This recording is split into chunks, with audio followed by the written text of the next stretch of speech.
This is the Humanist Report with Mike Figueredo. The Humanist Report podcast is funded by viewers like you through Patreon and PayPal. To support the show, visit patreon.com/Humanist Report or become a member at humanistreport.com. Now, enjoy the show. Welcome to the Humanist Report podcast. My name is Mike Figueredo, and this is the 165th edition of the program.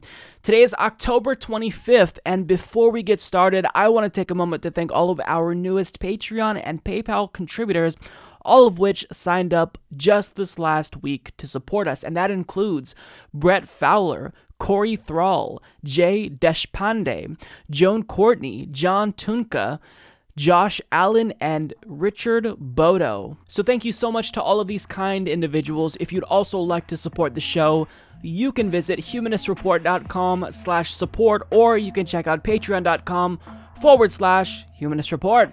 So on today's episode, first, we'll continue our coverage of voter suppression and discuss how Republicans in Kansas are now trying to suppress the vote of Latinos. Also, how Republicans in North Dakota are trying to suppress the votes of Native Americans. And we'll also discuss leaked audio from a Republican from Georgia named Brian Kemp, where he admits that he's actually afraid of just how many people might come out and exercise their right to vote. We'll pick the brains of Trump supporters that had some troubling recommendations, to say the least, with regard to how we should address the immigration phenomenon, and we'll look at a panel of Beto O'Rourke and Ted Cruz supporters and see what they have to say ahead of the November 6th election. We'll talk about the debate between Ron DeSantis and Andrew Gillum. Chuck Schumer is bungling his party's chance to win the messaging war, specifically when it comes to the issue of healthcare. Right-wing political commentator Jesse Lee Peterson had a warning for Canadians that are excited about their country's legalization of recreational marijuana. He says it's a killer, literally. Comcast is crying over California's net neutrality law, claiming that they'll actually make less money because of said law. And we'll also talk about the clash between witches and exorcists over Brett Kavanaugh's confirmation, and no, I'm not making this up. So that's what we've got on the agenda for today's show. I hope you guys enjoy the program. Let's go ahead and jump into the first story.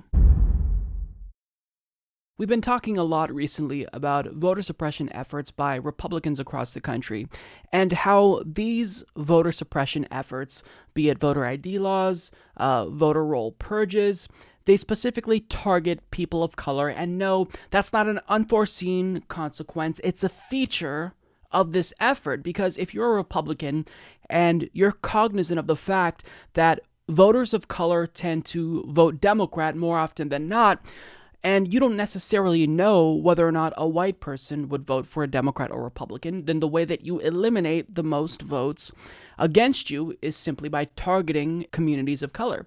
That's what's happening in the state of Georgia, as Secretary of State Brian Kemp put more than 50,000 voter registrations on hold in order to make sure that his Democratic opponent, Stacey Abrams, doesn't win. And let me remind you that of the 50,000 voters that are on hold, the overwhelming majority of them are, in fact, voters of color. Now, we're seeing the same thing happen in the state of Nevada as well, and we have another example of that in the state of Kansas. And the details here are incredibly blatant. I mean, they couldn't even come up with an excuse to make it seem as if what they're doing is not trying to suppress the vote of people of color. So getting to the details here, as Roxana Hedgeman of the Wichita Eagle reports, iconic Dodge City moves its only polling place outside town. Now, this is suspicious given the details of this election and the demographics of Dodge City. And according to Real Clear Politics, the state's gubernatorial race is a complete toss-up at this point, and with Republican Chris Kobach and Democrat Laura Kelly polling within the margin of error, it's super close, right? So that means every single vote is going to matter. And Dodge City is important here because this is a city that's majority minority voters, with 60% of the population being Hispanic. And given that Hispanic voters are more likely to vote for Democrats over Republicans, the race could literally come down to voters in this particular city. But one of the reasons why these voters haven't necessarily had the biggest impact in the past is because, as Hedgeman explains, the city is located 160 miles west of Wichita, and it has only one polling site for its 27,000 residents. So voting in this district is already incredibly difficult, as voters are required to wait more than an hour on average in this particular area. Now, it's no surprise that they're having to wait a minimum of an hour to vote because, quote, that single polling site services more than 13,000 voters in the Dodge City area, compared to an average of 1,200 voters per polling site at other locations, said Micah Kubik, executive director of the ACLU in Kansas.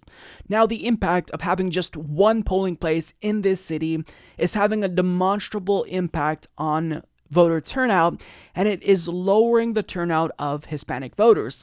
Quote, a Democratic Party database compiled from state voter data shows Hispanic turnout during non-presidential elections is just 17% compared to 61% turnout for white voters in Ford County in 2014. Dodge City's turnout is below the national turnout rate of 27% among Latino-eligible voters in 2014, which in itself was a record low that year for the country, according to the Pew Research Center. So in a city where Hispanic voters could potentially tip the scales of really close elections in favor of Democrats, their voices have been hindered by a lack of polling places needed to accommodate the demand for voters who actually want to make their voices heard. But knowing that having just one polling place might not necessarily stop these voters from voting altogether, what are Republicans doing now? They're just removing that polling place from the town altogether. And as Hedgeman reports, for this November's election, local officials have moved it outside the city limits to a facility more than a mile from the nearest bus stop, citing road construction that blocked the previous site. And this is a phenomenon that's been happening across the country. Kansas is not the only state that has closed polling sites. Polling places across the country have also been shuttered since the U.S. Supreme Court in 2013 struck down parts of the Voting Rights Act. A 2016 research report from the Civil Rights Coalition Leadership Conference on Civil and Human Rights found local officials had shuttered 868 polling places in the 3 years after the court's ruling. So let's just take a moment to reflect on all of these details here. We have a city that has majority minority voters. It was already difficult for these individuals to cast their votes because there was one polling place. And as a result of having only one polling place, turnout was well below the national average. But knowing that even that wasn't enough to stop these Hispanic people from voting, they just removed that polling place altogether, knowing that that could very well determine who wins and loses, seeing that this race is so close. This is one of the most blatantly undemocratic things that is going on in this country. And Republicans, they're not even being subtle anymore about their desire to suppress the vote. They're openly advocating to suppress the vote. They're concocting conspiracies about voter fraud and how rampant that is, which is just pure propaganda. And their goal is very clear. Suppress the vote, beat the Democrat. And if it is the case that we don't see a gigantic blue wave on November 6th, we know that it's going to, in part, be due to disgusting election rigging from Republicans. Now, in the event the Democratic gubernatorial candidate in this race, Laura Kelly, wanted to actually file a complaint and take this issue up with the Kansas Secretary of State, well, the problem is that the current Secretary of State happens to be none other than her Republican opponent, Kobach. So there's really no recourse for her in this instance, which is the same situation we're seeing in the state of Georgia, where Stacey Abrams is running against a Republican gubernatorial candidate who also happens to be their Secretary of State. So as Secretary of State, Chris Kobach in this instance is able to impose restrictions on voting in order to advance his own political career. And as Secretary of State, he hasn't even been very subtle about his vote suppression agenda, and he actually has lobbied the Trump administration in an attempt to convince them to gut voting rights, even more so than they already have. He also led President Trump's so-called voter fraud commission after Donald Trump fabricated a myth about millions of people voting illegally in the 2016 election. And when it comes to this phenomenon of voter fraud, the reason why people are freaking out about this is because Republicans are peddling propaganda. In fact, Donald Trump is encouraging these types of voter suppression efforts. He recently tweeted out, quote, "All levels of government and law enforcement are watching carefully for voter fraud, including during early voting. Cheat at your own peril. Violators will be subject to maximum penalties, both civil and criminal." Now, this is just pure projection. Notice how he's talking about the other side cheating. But he's not going to acknowledge the fact that what he's doing and Republicans across the country are doing, it's tantamount to cheating. They're trying to rig elections across the country by suppressing the vote because they're afraid that in these really close races, they might lose because these people of color might come out to vote and determine who wins or loses. So they're trying to stop that. Now, when it comes to this phenomenon that is voter fraud, just how rampant is it specifically? Well, as Sammy Edge and Sean Holstage of NBC News explains, a study of 2,068 alleged election fraud cases in 50 states between 2000 and 2012 found that the level of fraud was infinitesimal compared with the 146 million voters registered over the 12-year period. The analysis found only 10 cases of voter impersonation, the only kind of fraud that could be prevented by voter ID at the polls. In further analysis conducted this year, News 21 reviewed cases in Arizona, Ohio, Georgia, Texas, and Kansas, where politicians have expressed concern about voter fraud and found hundreds of allegations but few prosecutions between 2012 and 2016. Attorneys general in those states successfully prosecuted 38 cases, though other cases may have been litigated at the county level. At least one-third of those cases involved non-voters, such as elections officials or volunteers. None of the cases prosecuted was for voter impersonation. Now, ask yourself this question. If you are a Secretary of State in a red state, do you honestly think you're going to be ignorant to studies like this? If it's your job to maintain the integrity of the vote, do you not think he'd be privy to this type of data? Of course they know about this. They know how rare voter fraud is. But they know exactly what they're doing. They are targeting communities of color. They're suppressing those votes, purging them from the rolls, not accepting new voters, moving polling stations out of their communities, all to make sure that they win, to win by cheating. And they have the audacity to accuse voters of cheating and committing fraud. These are the frauds right here. These Republicans are afraid of democracy. They're undemocratic, and as a result, in order to advance their own career, they're violating the voting rights of these people across the country. This should be a national outrage, and to the mainstream media's credit, they are talking about this story, but this should be something that everyone is screaming from the rooftops about. Because if we're going to live in a democracy, we have to make sure that suffrage is universal. It's bad enough that we already don't allow felons to vote, but people who are eligible to vote are having their voices suppressed by Republicans who would rather cheat than win legitimately because they're afraid of voters. I mean, this is absolutely disgusting, and this isn't going to be the last story you hear about this because these instances of voter suppression cases are popping up across the country. It's really disturbing, and we have to do what we can to sound the alarms because this is very serious. This is a literal threat to democracy. If this doesn't threaten democracy, then nothing does. On last week's show, we talked about the gubernatorial race that's currently taking place in the state of Georgia between progressive Stacey Abrams and Republican Brian Kemp. Now, for a bright red state like Georgia, Stacey Abrams is surprisingly polling exceptionally well, and she's been consistently about 2 points behind Kemp, but the most recent poll shows that these two candidates have now tied. Now, because this race is so close, and since theoretically speaking, this should never happen in a red state, every single vote is definitely going to matter.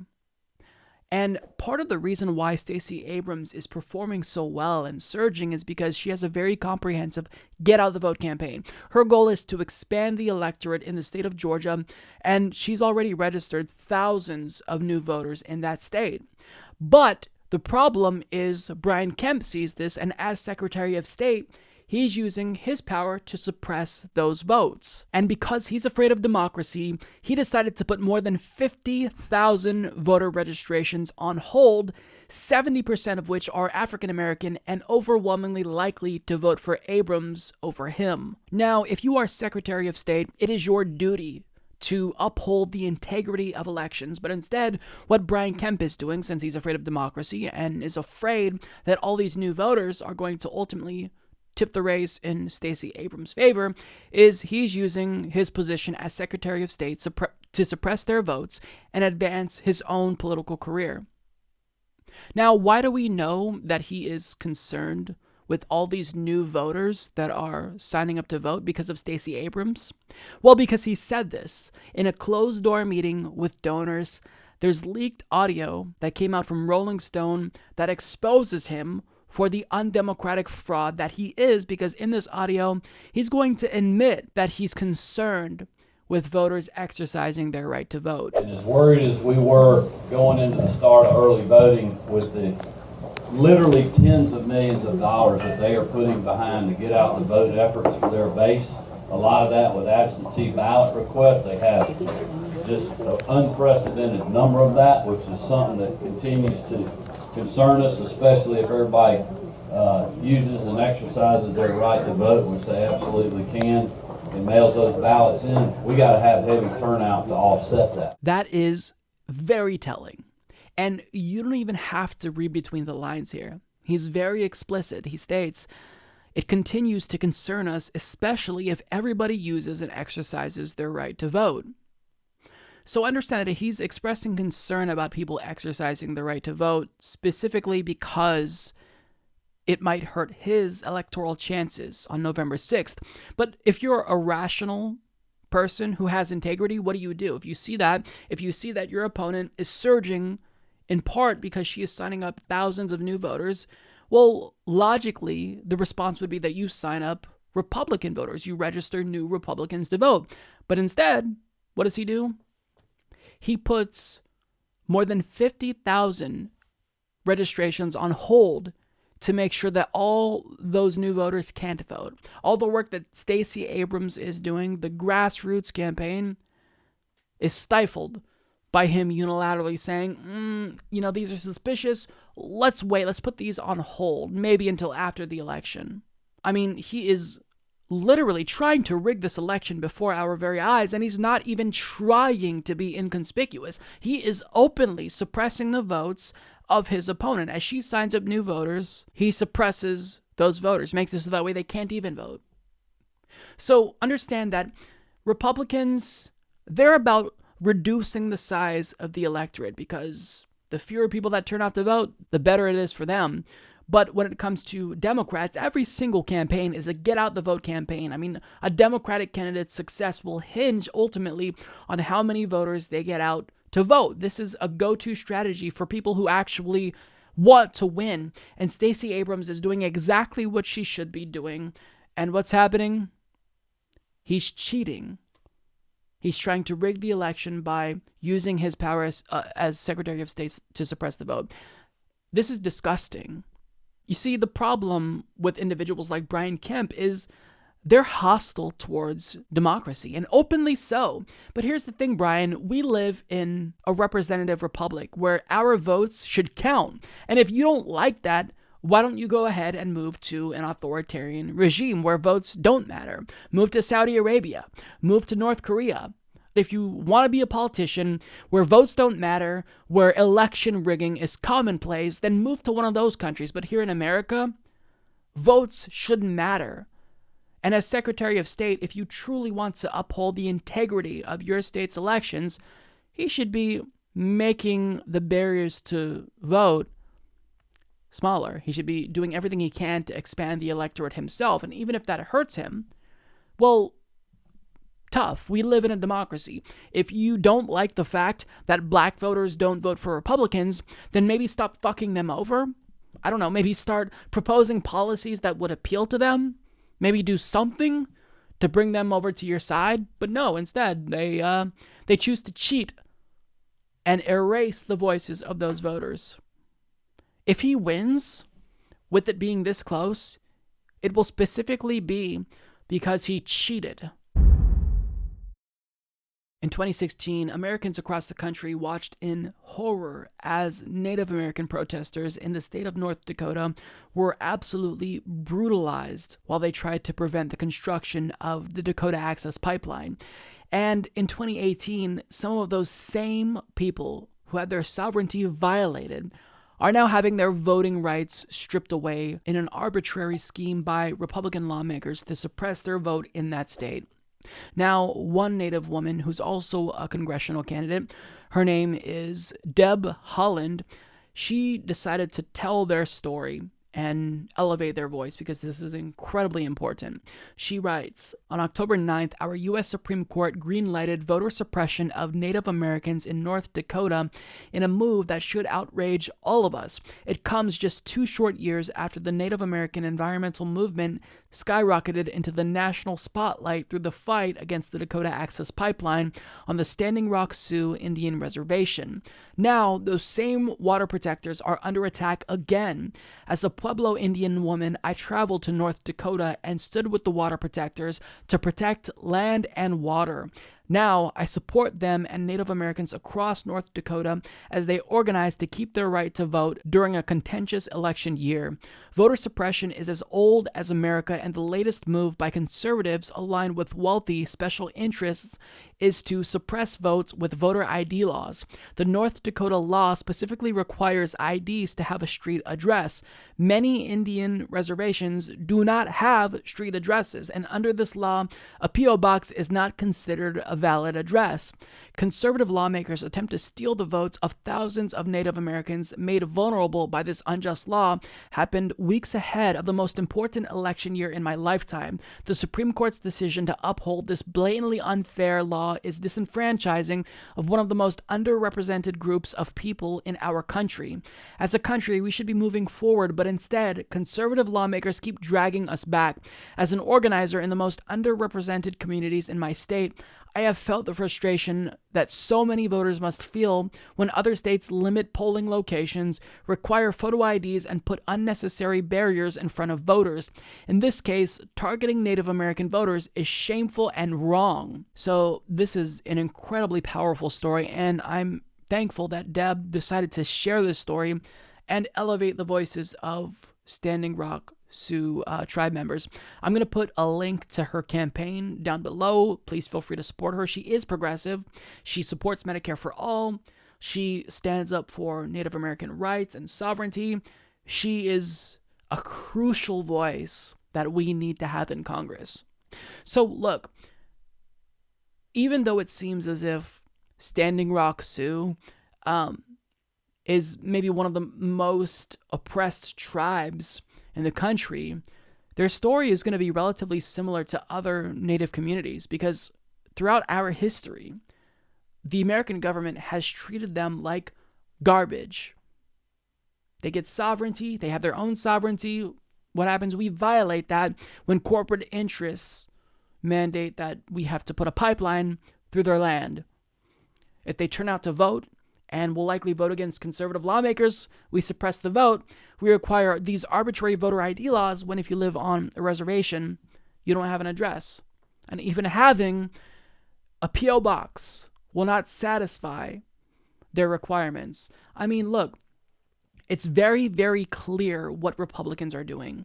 This is all done intentionally and purposefully. They know what they're doing when they enact these draconian voter ID laws. They are trying to pass this off as, just a practical thing. Who doesn't have a photo ID? And maybe that's true for you, but in historically underrepresented, marginalized communities, and poor communities, and Native communities, they don't have a picture ID.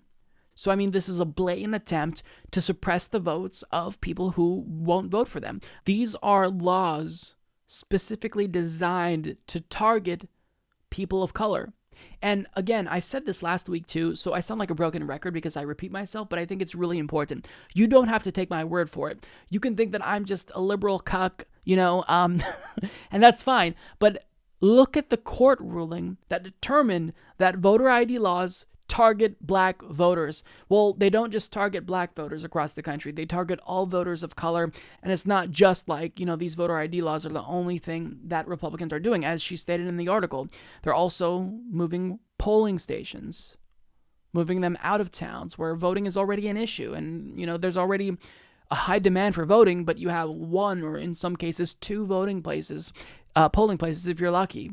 So it's disgusting. It's so demoralizing to see that even if you come with a better message than Republicans, if you're progressive like her, you're running for Congress, and you have the better, superior message, you still might not win because of voter suppression laws. You could be like Stacey Abrams in Georgia and know that if you want to win in a red state like Georgia, you've got to expand the electorate. And then what happens? Their Republican Secretary of State puts those new voter registrations on hold. Could be like the state of Kansas, where in a city where the majority of voters are Hispanic, you take the only polling place that they had and you move it out of the city and make it even more difficult. So what little voters participated in the election aren't able to participate. Republicans are cheaters. We need to call it like we see it.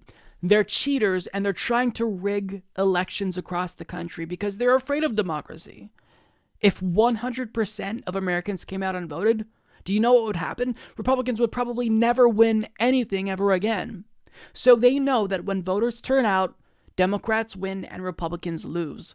And they're afraid of the fact that, as more people of color sign up to vote, that threatens their chances. So what do? They cheat. They try to suppress the vote. They're cowards. If you want to win, you don't have to suppress the vote. Come up with a message, Republicans, that would appeal to voters of color. But instead, they just continue to implement policies and push for policies that specifically hurts these communities.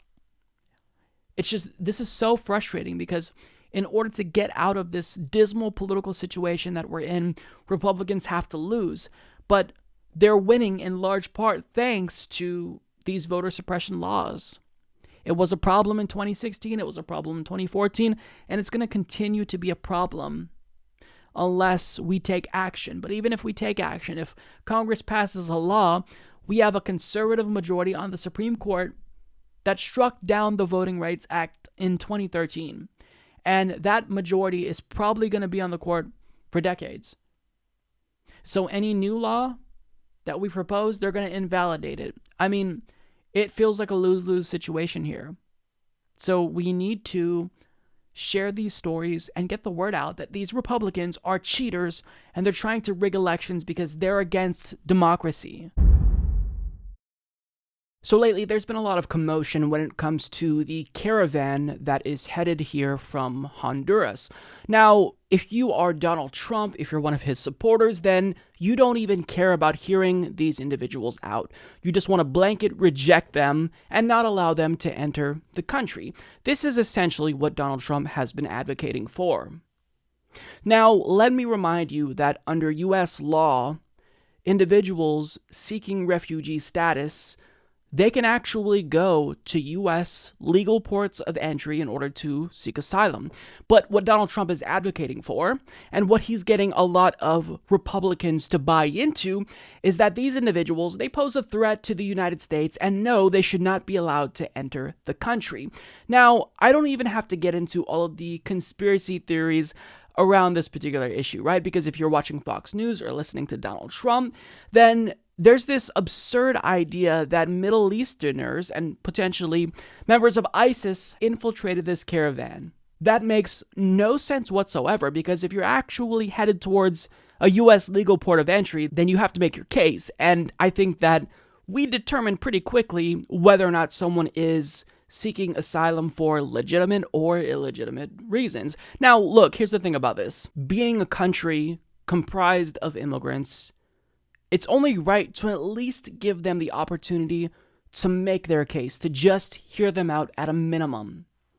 But American political discourse with regard to immigration has gotten so toxic that even stating that is a controversial opinion.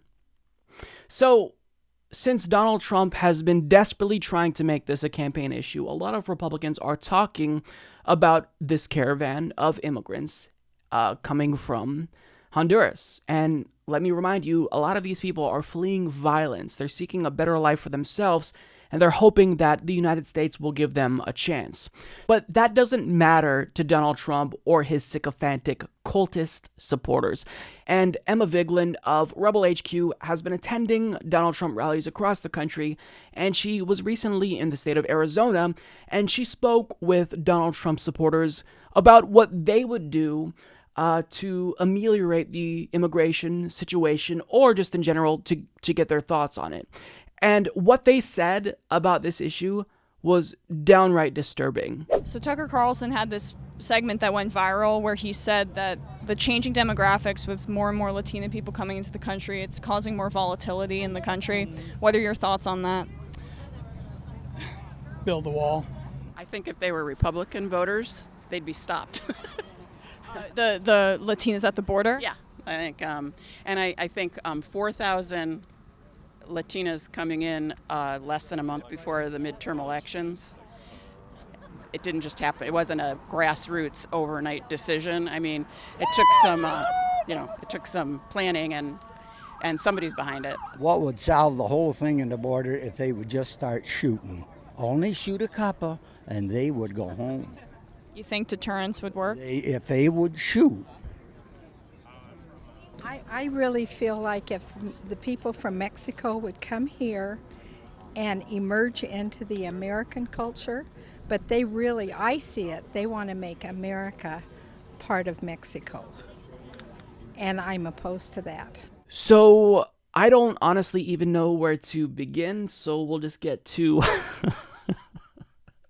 the obvious use of, conspiracy theories. I think that some of these insane theories that they are concocting, maybe it came from Fox News, maybe it, came from their own minds, but this is what one lady says.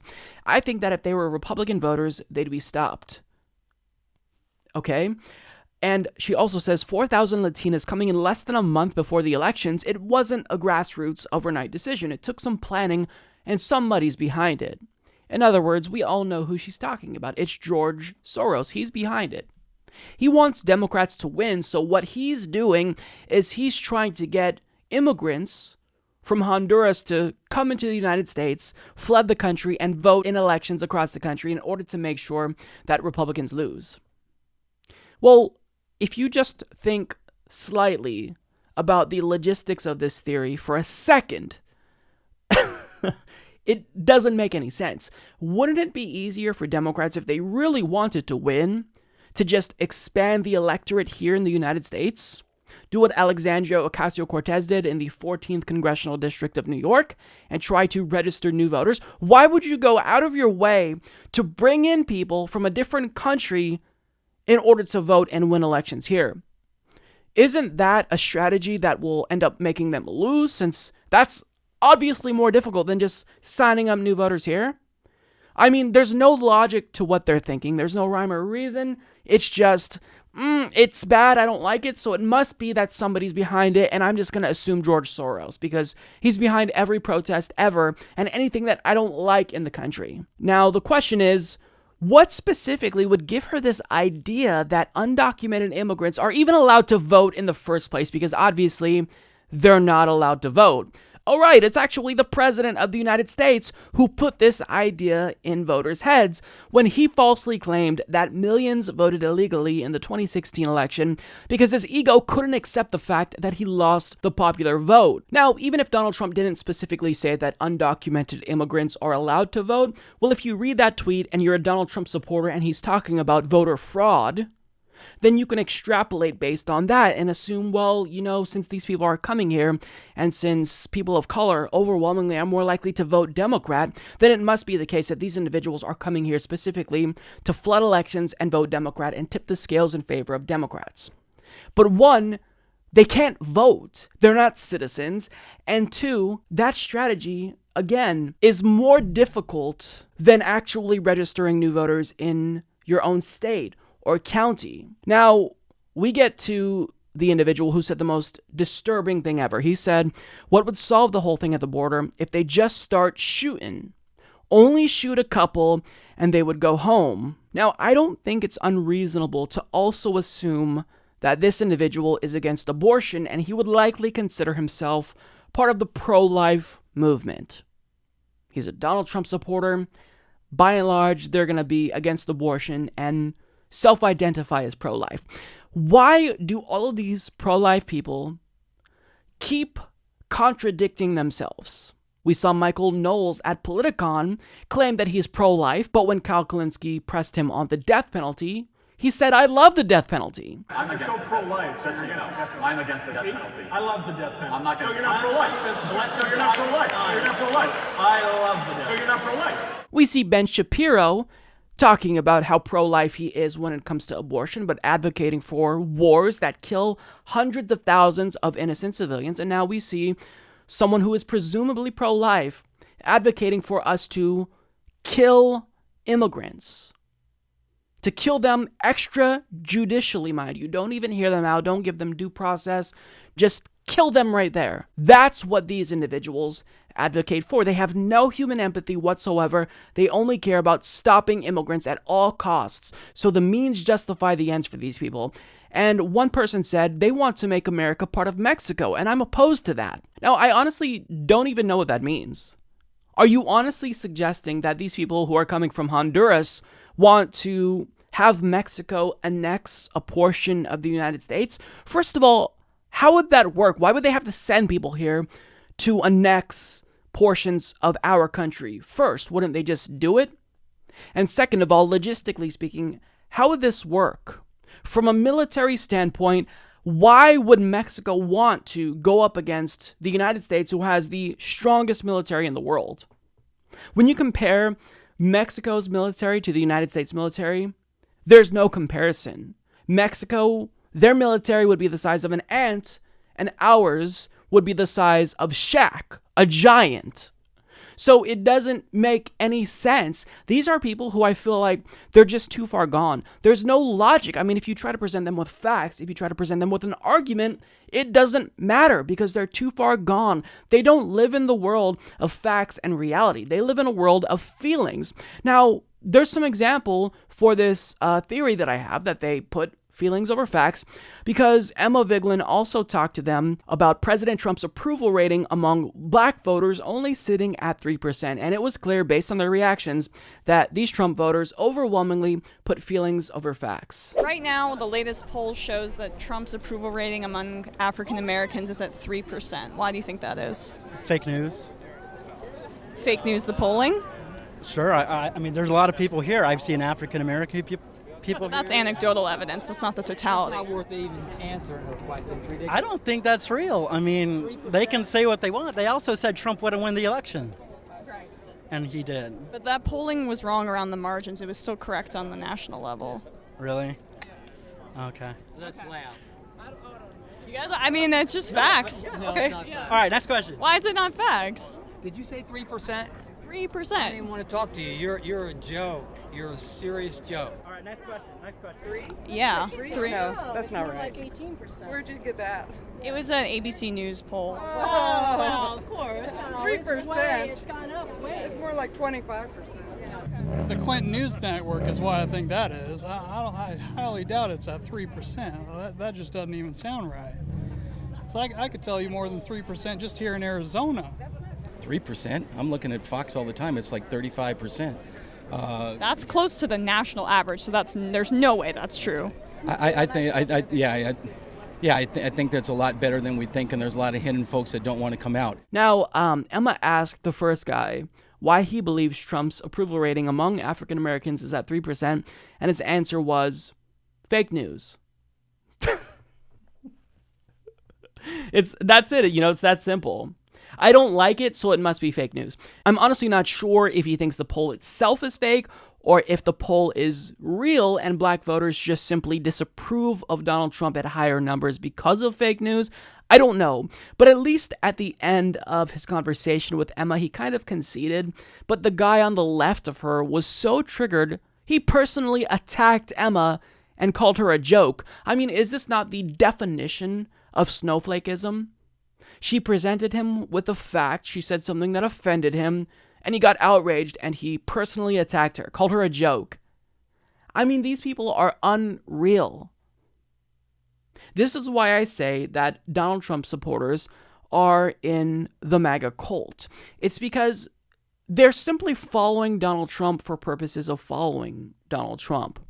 I mean, certainly some people probably were drawn to his anti-establishment appeal, but by and large, a lot of these Republican voters who are just sycophantic Trump supporters, it's a cult. They don't even care if you say something that penetrates that bubble that they're living in. They're going to not just be offended by that, they may even lash out and personally attack you, as that individual did there. Now, there was another group of female Trump supporters that just laughed in Emma's face when she told them that the poll came from ABC News, and they just inserted their own percentage and said, well, it's more like 25%. In other words, we feel like that poll is wrong. We feel like it should probably just be like 25%, so that's what it is. I mean, imagine being so arrogant that you just insert whatever your feelings are and into the conversation, and you treat them as if they're facts. Let me try it. So I feel as if support for Medicare for All should be around 90-95%, so I'm just going to start saying that. Now, I love how these same people probably didn't disregard ABC News polls back in 2015 and 2016 when they showed Trump leading the Republican field during the primaries, but all of a sudden, now that the poll is producing results that they don't like, well, they're calling into question its accuracy. Now look, is it acceptable to question the methodology of polls? Of course it is. I think I do it myself. But they don't have a nuanced, reasonable, and thorough take on what's problematic about this poll. In fact, Emma didn't give them the specifics. She just cited the results, and they rejected it. No, this poll is false. It's inaccurate. It's fake news. It's ABC News? Oh, well, that's why it's wrong. Well, what specifically do you not like about ABC polls and their methodology? Do you think that their sample sizes are too low? Do you think that the wording of their questions biases the results? Do you think that the sample is not representative of actual voting demographics? What specifically do you not like about this poll?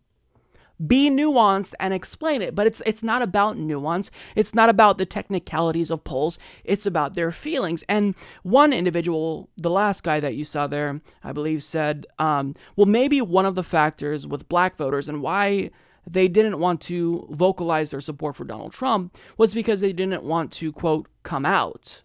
In other words, when pollsters poll black voters, they're too afraid to say whether or not they support Donald Trump.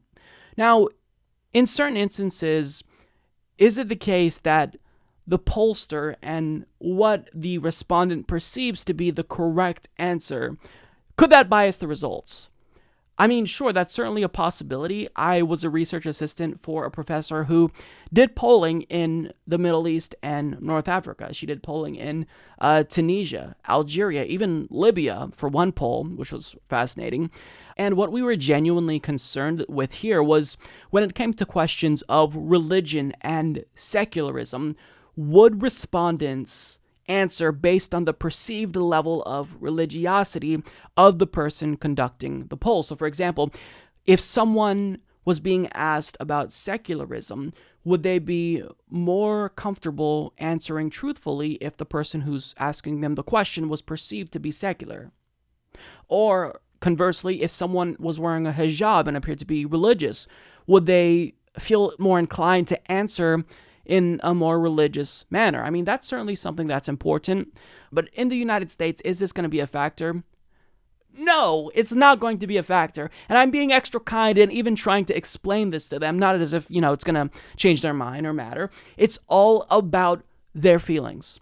They feel like this poll can't possibly be accurate because I like Donald Trump, so how could a black person not like Donald Trump? So they just insert what they think the poll number should be. It's unreal, and it really is demoralizing to see this, and shout out to Emma Vigeland because she's doing the Lord's work here. But how can we possibly win over these types of voters? How can we when you can't reason with them using facts and data and statistics? You just can't. So how do we win them over? The answer is we can't. We just have to register to vote and overwhelm them at the polls, sign up new voters, get millennials interested in voting. And part of that falls on the responsibility of the Democratic Party in trying to excite their base. But by and large, you can't win over these types of voters. The guy talking about shooting immigrants, he's a lost cause. The woman who believes that these people are coming from Honduras to vote in our 2018 midterm elections, you can't win them over. I think that's becoming increasingly clear as we hear from some of these Donald Trump supporters. Now, is it the case that every single Donald Trump supporter is a lost cause? No, not necessarily. I don't believe that. But the problem is, I think what liberals and progressives are trying to do is present counter arguments that rely on facts when these people, they don't operate on facts. They fundamentally operate on emotion and feelings. It's kind of depressing because these people are they're too far gone. I don't know how else to put it. That may seem a little bit harsh, but it's true. Vice News put together a panel of 16 voters in Texas, 8 of which were Ted Cruz supporters, and the other 8 were Beto O'Rourke supporters. And the results were just fascinating. So the first part that I want to get to is kind of a humorous bit where the host said, "What's one word that comes to mind when Ted Cruz comes up?" And the panelists did not disappoint. Give me a word or phrase to describe Ted Cruz. Divisive. Constitutional. Arrogant. Committed. Douchebag. Principled. Unproductive. Unlikable. Steadfast. Smarmy. Competent. Hypocrite. Slimy. Christian. Got him. That was absolutely savage. Absolutely savage. We got douchebag, unlikable, smarmy, hypocrite, slimy, and when the guy at the end there said Christian, they laughed in his face. That was just glorious. I think that they were absolutely correct about their characterization of Ted Cruz. Couldn't agree more. I've called him, I think, all of those things. So to hear voters echo the same sentiment about Ted Cruz, yeah, it's nice to see that. Now, basically, they were talking in this next clip that you're going to see here about their general problems with both of the candidates, and you'll see that when the topic of immigration came up, things took a turn for the stupid real quick. I have fundamental issues with Cruz because we're creating over $1 trillion deficits, but now it's okay. Beto O'Rourke and Ted Cruz, they may raise more money than any campaign in the history of America. Why is this so important? Why is so much money flowing into this state? I think the Democrats are trying to prove to the country that they can turn a bright red state blue. All that Ted Cruz has done is tried to repeal health care 40-something times and failed each time, and by the way. And ran for president. And then That's all he does. And ran for president. And then he missed half of the votes while he's been there. And what has he done? What major piece of legislation has he ever done? So I'm a Beto voter. I will be. And the reason for that is because of the polarization right now. I don't agree with all of his policies. Absolutely don't. But I disagree with all of Cruz's policies. I disagree with the wall. I disagree with all of that. And I guarantee you, as a mother of 2 boys, that I would do everything illegal, legal, it doesn't matter what it is, to get my children into this country. Is there a problem with that? Yes. Yes. Yes. You would let somebody There are rape laws. your child. Sovereign countries that have laws. Obey those laws. You go to other countries, you can't just walk in and do anything you want in their countries. Why do we demonize the people that get lured here by business owners that have jobs waiting for them? Why don't we do mandatory prison time for anybody that hires an illegal alien? Fine. Mandatory federal We're okay time. with that. Or at least do Sounds fine. good. Stop Big fine. luring them here, and then you demonize Fine. the people. This is America. You come in here. You come in here legally. My parents and my grandparents were immigrants. They worked hard. They adopted and they came into this country legally. Voting based on emotion, you got to base it on facts. What are the facts? America is like a lifeboat, and at a certain point, if you bring everybody into the lifeboat sinks. We have American children that are starving. How many kids do you know that go to school every day and then they also bring a backpack home on the weekend where the churches have provided food for our American children? So definitely some interesting anecdotes there. We have one guy saying, I have a problem with Ted Cruz because we've created over $1 trillion deficits, but now that's okay. Obviously pointing to the hypocrisy. And really, I don't know how Republicans, like their own voters, don't see this, because if there's any party that's ever concern-trolled about the deficit, both parties do it, but it's always disproportionately Republicans. In fact, they claim to be the party of balancing the budget, but what happens? Well, we get a Democratic president in Bill Clinton. He balances the budget, creates a surplus. We have Barack Obama gets in, cuts the deficit after it was exploded by George W. Bush. So they still claim, in spite of all of that, that they're the party that is, they're deficit hawks. But that's so fundamentally untrue. It's demonstrably untrue. They just exploded the deficit. So how can you still believe that? So I like that this voter actually, seemingly, if he's a Republican voter, is aware of this hypocrisy. Also, one guy noted that Ted Cruz tried to repeal the Affordable Care Act 47 times, missed half the votes, and hasn't had any noteworthy legislative accomplishments. Yeah, he is a political opportunist, and he really is a good-for-nothing politician. So I like that as well. I'm in complete agreement. Now, one woman tried to empathize with immigrants and said that if she was in their shoes, she'd be doing everything in her power, legal or illegal, to get them to the United States to make sure that they have a better life.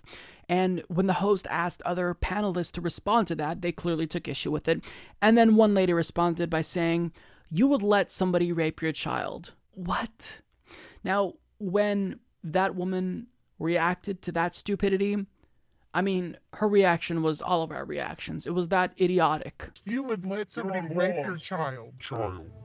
Dum dum dum dum dum. Clearly, she cares about her children.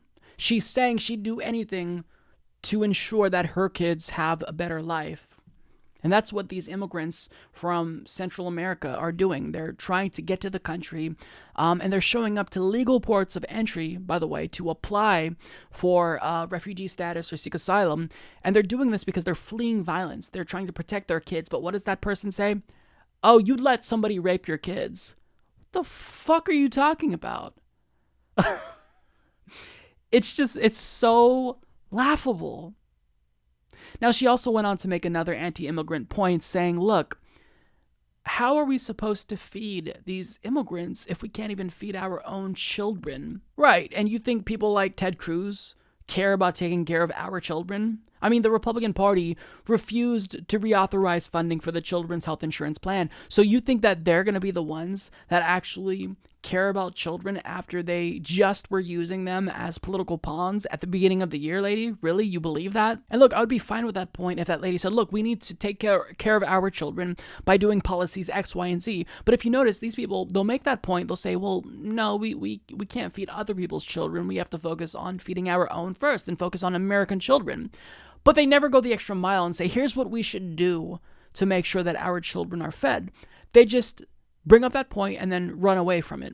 They're just using it as a ploy to make an anti-immigrant argument, but they don't want to follow through on actually feeding American children. I'd respect what you're saying if you actually advocated for policies that help Americans, like the Children's Health Insurance Program, like universal pre-K. But they don't advocate for these policies. They don't. They're just using our children as a political ploy in the same way that Republicans do in order to speak out against immigrants. Now, speaking of immigrants, the topic got to what we do about the 12 million people currently in the country. And here's what happened. By show of hands, who wants to build a wall? Raise your hands. Who is opposed to a wall? Raise your hands. Just like America, split 50-50. Why not a wall? All of the people who voted to build the wall and the people who want illegal immigrants deported are the same people who want lower taxes, but tax money is exactly where that budget to build the wall is going to come from. Here's how you pay for the wall. 12 million illegal immigrants. You put them on a modified path to citizenship, a new visa, and every year you have to pay $1,000 to maintain that visa, okay? If you have 12 million people paying $1,000 for the next 10 years, that's $120 billion you just generated. What's wrong with that? Well, because they're making $8, $10 an hour, and they're barely feeding their children. Undocumented worker should pay $1,000 a year because they are here illegally. I don't know about 1,000, but a path is a path. I agree that there should be some sort of path. There's no way you're going to get rid of 12 million people that are sitting here contributing to our society, helping us grow, making us more diverse, all things that we want. Should there be a path to citizenship? I'm Hispanic and I don't think so. And I'll tell you why. Because there should be a consequence to them entering illegal. So there should not be a path to citizenship. Absolutely. Maybe consider giving them status to stay here legally, but not impact the platform for either Democrat or Republican. You are taking a position that is different from a majority of your community. Back in the day, even if you weren't, maybe in the 70s, 80s, if you were illegal and you got deported, you grabbed your family and went home. I love my family. I still have family in Mexico. So, and I've seen it growing up here in Texas. Were you born here? My friends, I was born here in Dallas. What about your parents? My parents were born in Mexico. Did they come here legally? Actually, that's a good question. I haven't asked them. You had $10,000 on the line. Did both your parents come here legally?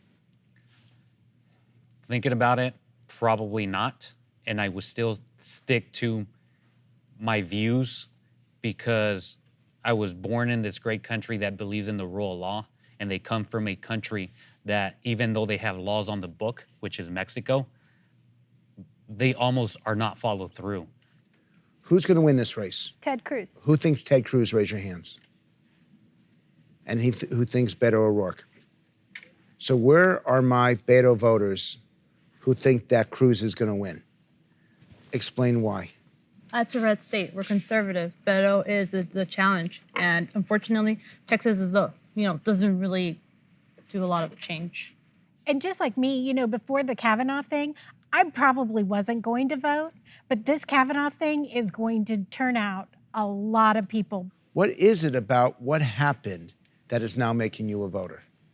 I think he was treated very unfairly. But why would that cause you to vote? Because I think they did him totally wrong.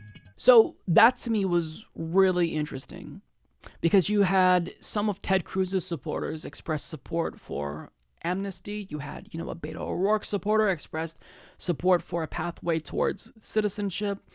Then one guy admitted really what you're not supposed to admit. Let them stay, but don't give them citizenship because they'll vote and thus impact elections. You're not really supposed to admit this. It'd be as if, a Republican Secretary of State in Kansas, Chris Kobach, for example, said, I don't want Latinos to vote because that means that I'm going to lose my election. Like, these are things you're supposed to keep on the down low and not admit, but he just went out and said it. We all know it, right? It's not a very well-kept secret. It's kind of an open secret, if you will.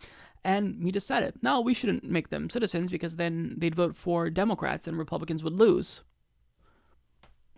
Why not just try to appeal to them rather than not allowing them to become citizens?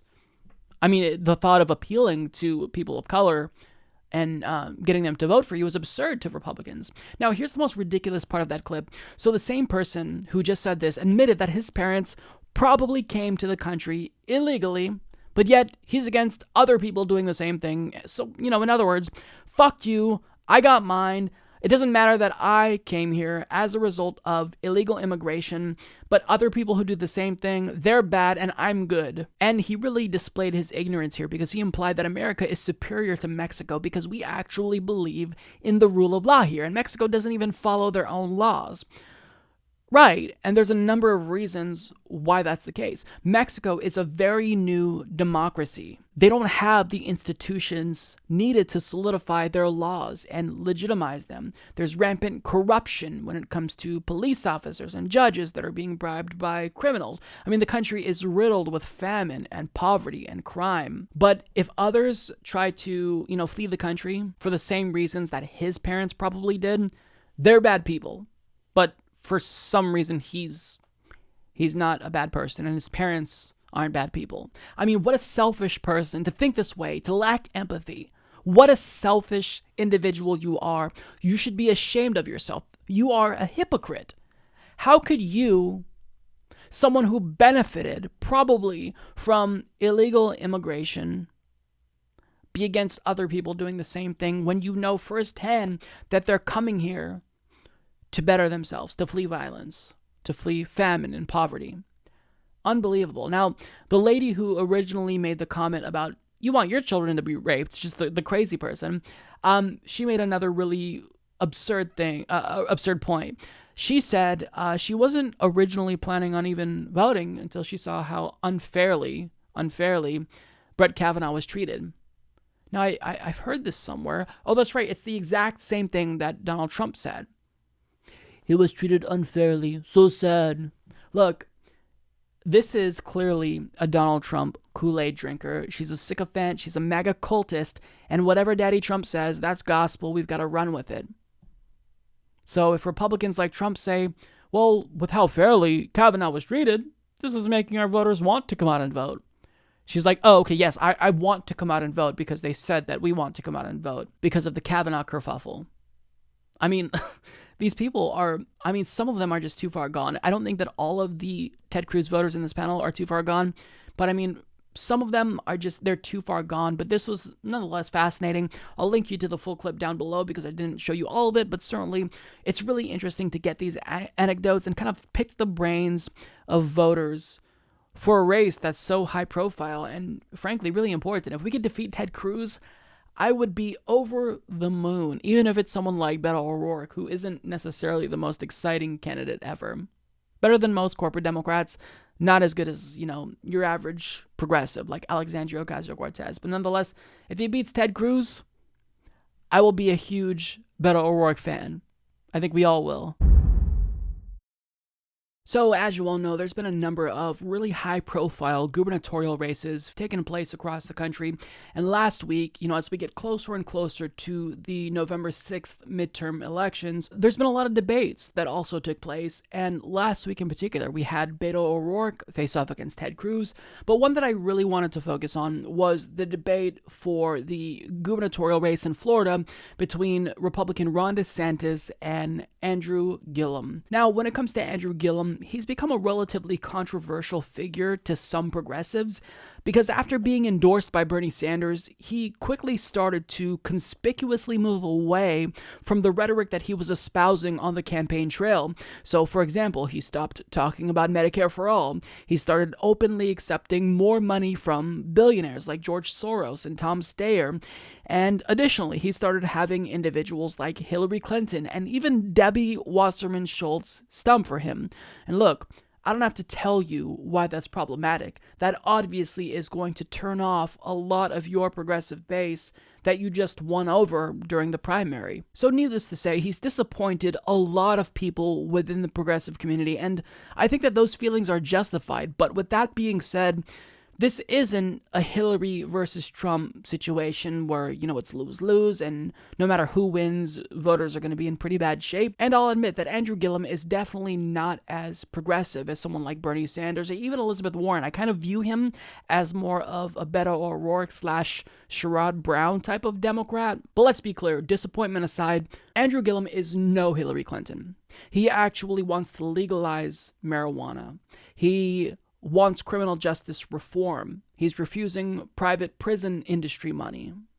He'd likely sign a net neutrality bill into law in the event it came to his desk. He actually wants to do something about climate change, which is especially important for voters in the state of Florida. So this isn't like, you're choosing between Hillary and Donald Trump. Essentially, you're choosing between Donald Trump and Sherrod Brown. And a Sherrod Brown type of progressive is much more preferable to someone like Donald Trump. Now, Ron DeSantis is a lot like Donald Trump. In fact, he's been very open about his association and similarities to Donald Trump, and he even released an ad that I made fun of him for, where he basically just talked about how much he loved to smell Donald Trump's farts. Then Mr. Trump said, "You're fired."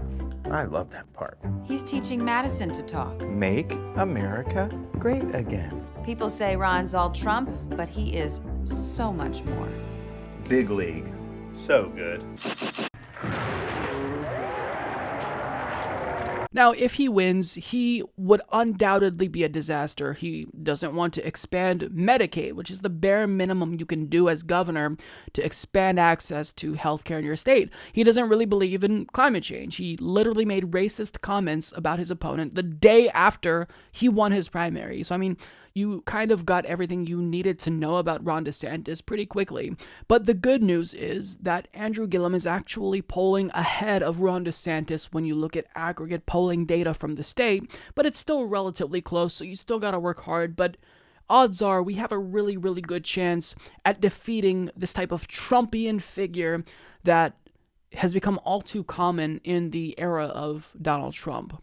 Now, in this debate between Ron DeSantis and Andrew Gillum, we saw something really fascinating. For all of the loudmouth bloviating and flexing that we often see from Trumpian Republicans like Ron DeSantis, well, he didn't look so tough during this debate. And that was because Andrew Gillum was not fucking around at all. He pulled no punches, and he hit Ron DeSantis, and he hit him hard. So regardless of how disappointed you may or may not feel, he is creating an outline as to how Democrats should perform during debates, because what he did here, for the most part, was really fantastic. So I've got a couple of clips to demonstrate how he just annihilated Ron DeSantis, and I have one clip to where I was kind of disappointed in him, but for the most part, he's creating this template that Democrats have got to follow, where you just keep them on the defensive and you keep hitting him with all these different attacks that he can barely respond to. So the first topic was related to gun control, and DeSantis was asked why he claimed he would have vetoed a piece of gun control legislation that Governor Rick Scott actually signed into law. And he gave the standard vacuous response we've come to expect from Republicans, but what was really great was how Andrew Gillum responded. The congressman was against the piece of legislation because he is wholly owned by the NRA.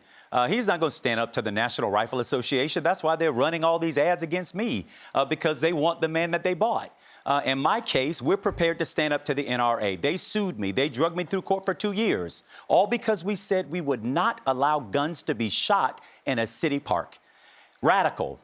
That you cannot shoot guns in a park where our kids play and our families picnic. That's why people are so incensed by this, that because common sense and decency seem not to be able to prevail in this conversation. Well, I think the problem that Andrew has, though, is that his record as mayor is one providing over a city that's out of control in terms of crime. When you have the record number of murders, in fact, the guy running to succeed him as mayor was his former chief of staff, and he's sending out literature to voters saying, most murders in history last year, something needs to change. That's right. Andrew couldn't keep Tallahassee safe. He's not the guy to keep Florida families safe. All right. Well, Ron is being Don, and that's Donald Trump, neglecting all sense of reason and facts.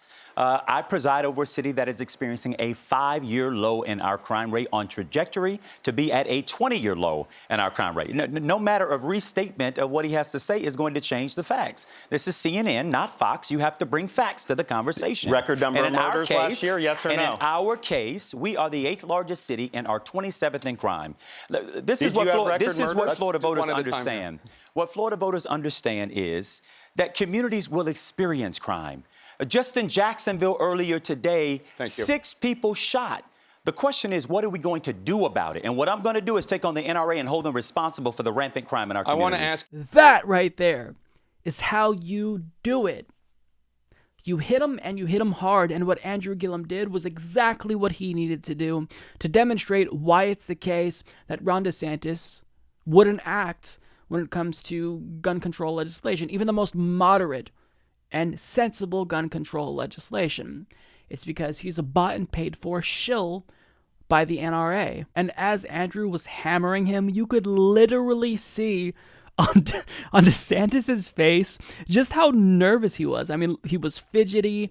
He wasn't sure how to act. He was clearly anxious. All because we said we would not allow guns to be shot in a city park. Radical. I don't think I've ever seen a candidate that visibly disturbed on stage by what his opponent was saying. That was just brilliant. And in part, I don't necessarily think that this is only because Andrew Gillum is such a skilled debater, because he is, but I also think it's because Ron DeSantis is such a weak debater. Now, in this next clip, Ron DeSantis was called out for dog whistle racism, because you're going to hear about all the things he's been saying throughout the course of this campaign, particularly after Andrew Gillum won. And what he's going to try to do is change the narrative. Instead of him being racist, he's going to say Andrew Gillum is actually anti-Semitic because he signed a pledge of this group that advocates for BDS of Israel, boycott, divestment, and sanctions, and that is anti-Semitic. Now, watch what Andrew Gillum does to change the narrative back to Ron DeSantis and get the heat off of him and onto Ron DeSantis. It's just masterful here. One of your donors called President Obama the N-word. You denounced his comments, but you did not return the money. The morning after your primary win, you said Florida voters shouldn't, quote, monkey this up by electing Mayor Gillum. You insisted your comments had nothing to do with race. But what do you say to Florida voters who have concerns about your keeping the money from that contributor, your comments, and about your tolerance? Because he made a mistake, he apologized. Here's the deal. You look at my record, whether it's in the military, when we're downrange in Iraq, it didn't matter your race. We all wore the same uniform. We all had that American flag patch on our arm, and that was end of story. You look at me as a prosecutor working with law enforcement. It didn't matter the race of the victim. We were there to support the race of the victim. So Floridians can know that I'll be a governor for all Floridians. That's the only way you can do it. It doesn't mean we're going to agree on every issue, but you know what? If we disagree tomorrow, maybe 2 weeks later, we'll find some common ground. So that is what I believe. And here's the thing. I look at what Andrew has done in terms of aligning himself with groups like the Dream Defenders, who he stood on the debate stage, said he stood with them, he stood by them. But one of their main planks of their platform is to boycott, divest, and sanction the state of Israel.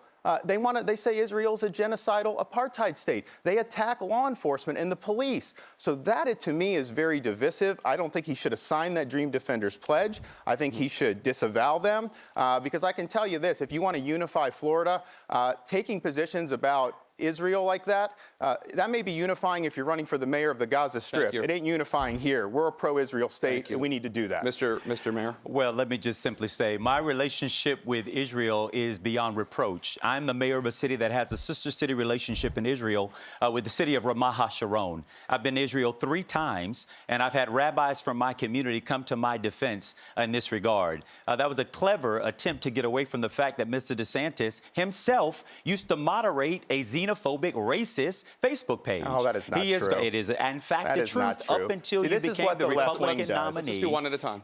When you became the Republican nominee, your response was, I don't even do social media. That was after you got caught. You've spoken at conferences where there have been racist and xenophobic and anti-Israel speakers. It's his turn to on the Facebook stuff, you can get added to these things without consent. I never consented to anything. Yes, you can. Okay. I never consented to anything. Once we found out about it, I just discontinued my Facebook thing. He mentions this conference. There was nothing wrong with that conference. I can tell you this, the keynote speaker at that conference was a Medal of Honor recipient named Clint Romeshay. And so you can impugn his integrity like you're trying to do mine. You've not worn the uniform. You don't know what sacrifice that takes. That man is an American hero, and I was proud to speak at the same conference that he spoke at. Mr. Mayor? Again, the congressman let us know exactly where he was going to take this race the day after he won the nomination. The monkey up comment said it all, and he has only continued in the course of his campaign to draw all the attention he can to the color of my skin. And the truth is, you know what, I'm black. I've been black all my life. So far as I know, I will die black. But this is the point. The only color that the people of the state of Florida care about is the blue-green algae flowing out of the east and the west side of this state, and they deserve a governor who is going to protect this environment after 20 years of environmental protection degradation. Now, what we saw from Ron DeSantis was the typical go-to Republican Party debate tactics. And what he wanted to do was reframe the debate from his racism to Andrew Gillum's anti-Semitism. But Andrew Gillum was not having that at all, and he immediately put Ron DeSantis back on the defensive. And before I get to Andrew's response real quick, I want to point out what DeSantis said. He says that this group's platform says, quote, Israel is a genocidal apartheid state. Yeah, he says it as if, objectively speaking, that's not the case. When if you look at facts and you look at what they're doing, you look at the way that they behave, I don't know how you can draw any other conclusion away from that. So he says it as if it's just absurd. No, it's not absurd. Your position is absurd. Now, getting to Andrew's response, that's where he comes in. And not only did he point out that what DeSantis was using was a debate tactic, he noted that DeSantis was trying to deflect, and he says, quote, that it was a clever attempt to get away from the fact that Mr. DeSantis himself used to moderate a xenophobic, racist Facebook page. And then to kind of round things off, Andrew brought it all back to policy and talked about the environmental degradation that has been allowed under Republican administrations. Now I've got another clip where Andrew Gillum really shined. So Ron DeSantis was asked about climate change, and he was kind of tap dancing around the issue or around his answer, and this is the way he's behaved before. I mean, the way that Jake Tapper framed the question was, don't voters have a reason or have a right to know where you stand on climate change? And he just did the same tap dance, but watch how Andrew Gillum responded. You recently said that you're not a climate change believer. I'm sorry, you're not a climate change denier, but you don't want to be labeled a believer in climate change. Given the threats Florida faces from intense hurricanes and rising sea levels, don't Florida voters deserve to know where you stand on this issue? Well, what I said was I don't want to be an alarmist. I mean, I want to look at this and do what makes sense for Florida. So, for example, for the people of Northwest Florida, I will be there for you. You guys are resilient. You're fighting. This was a terrible storm, and we will rebuild. But I also think you have to just look at facts. The fact is, you look at South Florida, we need to do resiliency. You have more water. You have flooding. So as governor, that's something that I'm going to take on full throttle. What I don't want to do is do what things like Andrew wants to do, which is do a California-style energy policy that will cause our electricity rates to skyrocket 20, 30%. That's going to hurt senior citizens on a fixed income. That'll hurt our blue-collar workers.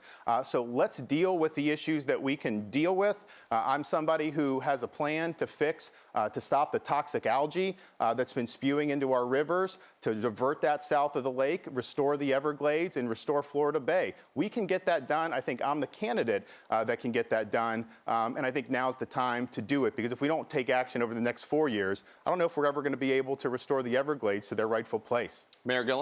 Well, first, what Florida voters need to know is that when they elect me governor, they're going to have a governor who believes in science, which we haven't had for quite some time in this state. I'm not sure what is so California about believing that the state of Florida ought to lead in solar energy. We're known as the Sunshine State. At the very least, what we can do is be a global leader here. We got to teach the other 49 states of what to do and what it means to have a state that, quite frankly, leans into the challenges of the green economy and builds one, and at the same time builds an economy that lasts. I'm proud that the same week that Donald Trump pulled out of the Paris Accord, I broke ground in my city on a 120-acre solar farm, tripling the amount of solar energy that we produce. We're prepared to lead, and we've done so in my city, and we'll do so for the state. So in my opinion, Andrew Gillum's answer there was perfect. And when he came through, I mean, Ron DeSantis didn't really even take any shots at Gillum there, and it didn't matter. Andrew still came through, hit them hard. And that's what you have to do. And the way that Andrew Gillum spoke about climate change was really important. And I think that it would behoove other Democrats to talk about climate change in the way that he's talking about it. Because how did Ron DeSantis characterize the situation? Well, look, what Democrats want to do to, ameliorate climate change is they want increased taxes, economic issues that would result from their policies. But no, what this is about is investing in clean, renewable, green technology. And Andrew talked about this. He talked about the economic opportunity climate change presents their state with. I mean, they're the Sunshine State. How could you not want to invest in an economic industry that could make you a world leader? It doesn't make sense. So I really feel as though this is the perfect way. You have to reframe the climate change debate. Don't let Republicans monopolize this debate and fearmonger about you raising taxes. This is really an economic opportunity. And Bernie Sanders, thankfully, does talk about it in this way as well.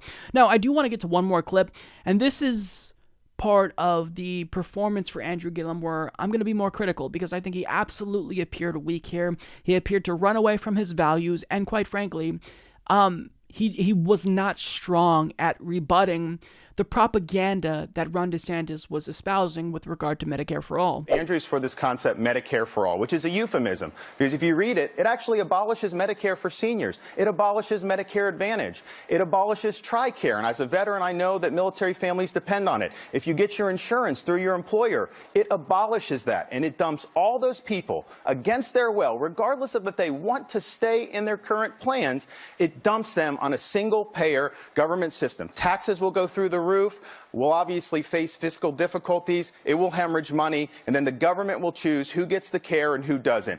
Floridians should have their care protected. Seniors should be able to stay with Medicare Advantage. They should be able to stay with Medicare. If you get it through your employer, you should be able to keep it. Well, again, and I expect we'll hear a lot of this revisionist commentary in history this evening from Mr. DeSantis. But in fact, what we're proposing to do is to take $6 billion of money that ought to be coming to the state of Florida and to bring that money here to the state. Listen, there are Democrats and Republicans, folks on both sides of the aisle, who believe that this is the right thing to do. Mr. DeSantis, while in Congress, voted to discriminate and allow insurance companies to discriminate against people based off of pre-existing conditions. If you're a cancer patient, if you have diabetes, if you are a pregnant woman in the state of Florida, that is a pre-existing condition. It's disqualifying. So Ron DeSantis said Medicare for All, Gillum's Medicare for All plan would, quote, abolish Medicare for seniors, abolish Medicare Advantage, it abolishes TRICARE if you get your insurance through your employer, it abolishes that. This is the most easy thing that you can debunk, because the opposite is true. If you are a senior on Medicare, you want everyone to get Medicare, because if we have Medicare for All, we expand Medicare, we improve Medicare, and then that makes Medicare better for everyone, right? Because seniors who currently are on it, well, under Medicare for All, they would get dental, they get vision, their hearing aids, the cost of those would be covered. But he's lying. He's saying, oh, well, this would abolish Medicare Advantage and TRICARE. You don't need those if everyone already has health care. What's the point of keeping Medicare Advantage if everyone has Medicare? See how disingenuous he is? And he also said that if you get your insurance through your employer, it abolishes that. So first of all, the underlying implication about that is if you currently have insurance, you're going to lose insurance, and as a result, you may lose your doctor. But if we have Medicare for All, if we have a single-payer type system, that doesn't change your doctor. It changes who pays your medical bills. It'd be the government funded by your tax dollars. Now, if you are someone who likes the insurance that you get through your employer, then you would have a security blanket through Medicare for All. It still benefits you, because what happens if you have health care, health insurance in particular, and you lose your job? You also lose your health care. So what people need is stability when it comes to healthcare. They can't be losing insurance, gaining insurance with the new jobs. We just need everyone to be covered. If you're sick, you get care, and it's as simple as that. So Ron DeSantis is brazenly lying here, but the thing that really bothered me about Andrew Gillum's response is he was obviously doing everything he could to avoid saying the words Medicare for All. For example, he said what he's proposing is he wants to accept the Affordable Care Act's Medicaid expansion. Okay, that's certainly great. That would expand access to hundreds of thousands of Floridians. Still not the same as the universal coverage that would be, the goal with Medicare for All. But it was very, very clear he was doing everything he could to not explicitly endorse Medicare for All. And that's because you can tell, based on his rhetoric, that he's moved away from that since he actually won the nomination. Now, at this point, when you have someone like Ron DeSantis hitting that hard against Medicare for All when he's been on the defensive most of the time, and also judging by Andrew Gillum's responses to other answers and how hard he hit there, for him to not pounce on DeSantis here with this blatant bullshit, you can tell that was deliberate. He didn't want to talk about Medicare for All. So, that point was definitely disappointing. The most disappointing point specifically of the debate. But by and large, when you kind of step back and look at Andrew Gillum's overall debate performance, he performed exceptionally well. And I think that he's really creating a template, generally speaking, right, for most portions of this debate as to how you refute Republican Party propaganda. You just hit him over and over and over again to where he is not able to even defend all of those points because you're hitting him with so many different attacks over and over. And that's exactly what Andrew Gillum did there, and it was just masterful. So, by and large, to say that I'm not disappointed in Andrew Gillum would just be lying. I think we could be objective and acknowledge, as progressives, he's moving away from rhetoric that he talked about during the primaries. And that's disappointing. But at the same time, in a race between a Trumpian Republican, or in a race against, rather, a Trumpian Republican, he's no Hillary Clinton. I think that we have to be realistic here. He's no Hillary Clinton. I mean, Andrew Gillum would obviously do lots of good things for the state of Florida, in spite of the fact that I don't like that he's trying to run away from Medicare for All. And look, that's not to say that he's not going to pursue a state universal healthcare initiative. I mean, when he was first elected, he said that he would come together with other governors and try to figure out a plan to get to Medicare for All or a universal coverage. I mean, it makes more sense to talk about state healthcare in terms of universal instead of single payer, since that's more of a federal thing. But I mean, he said that he wants to do that. So hopefully he's going to fulfill that promise. But referring specifically to the debate here, his performance was outstanding. In the spirit of Halloween, I've got a story for you where the world of politics collides with the world of witchcraft, wizardry, and the occult. And this story stems from the confirmation process of now Justice Brett Kavanaugh to the Supreme Court. And no, I'm not making this up. So, a coven of witches based in Brooklyn, New York, recently announced that they'd be putting a curse on Justice Brett Kavanaugh. And surprisingly, this story has actually gained a lot of coverage nationally, including on Fox News. A coven of self-described witches in New York is planning a rally next week to put a hex on Justice Kavanaugh. You can buy a ticket to attend this hexing ceremony for $10. A quarter of that goes to Planned Parenthood to help them continue to fund their human sacrifice rituals.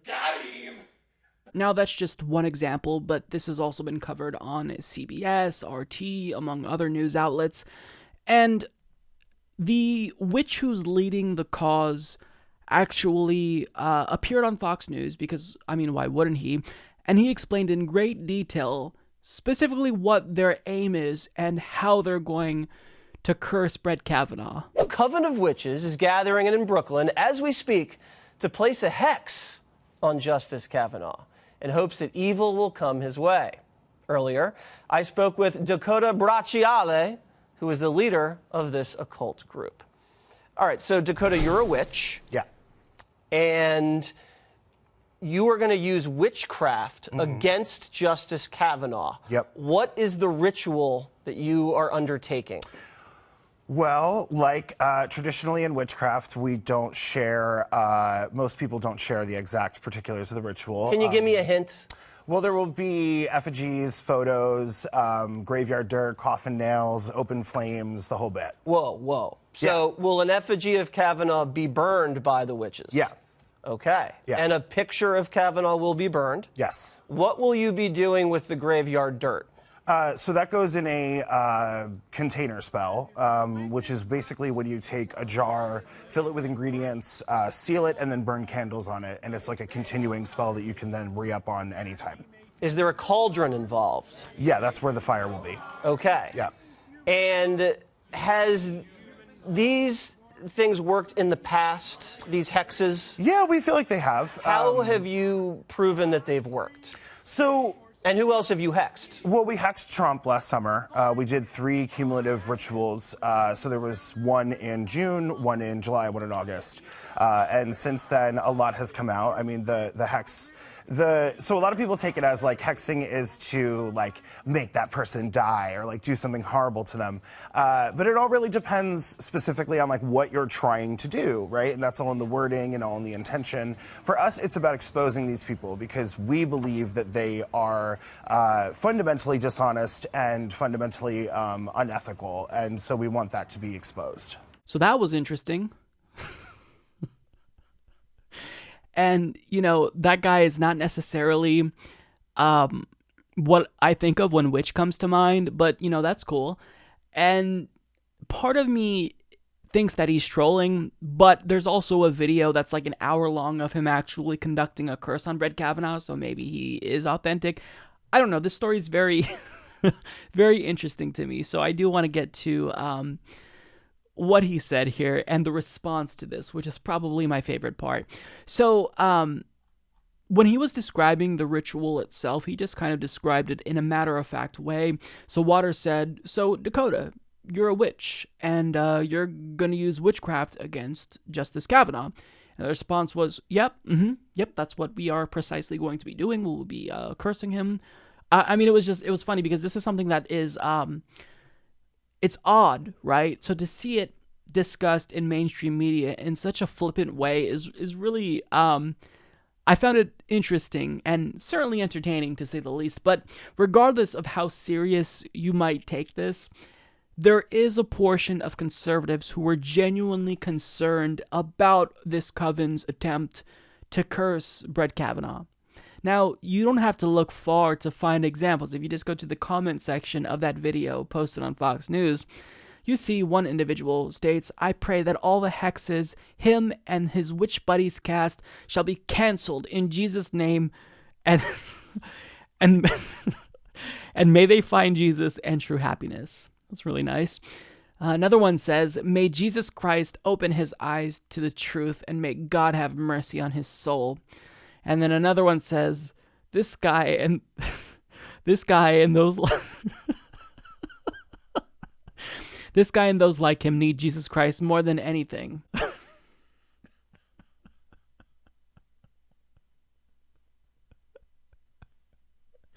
It honestly does not take much to send the right into just full-on panic. Now, the story escalated a little bit when a Catholic exorcist decided to jump into the mix, and as Carol Caruvilla of HuffPost reports, Catholic exorcist prays for Brett Kavanaugh in response to witch's planned hex, and explains the Reverend Gary Thomas is a Vatican-educated exorcist who is currently authorized by the Bishop of San Jose to perform exorcisms. In Catholicism, this complex set of rites and prayers is used only by specifically trained priests to battle with perceived demonic forces.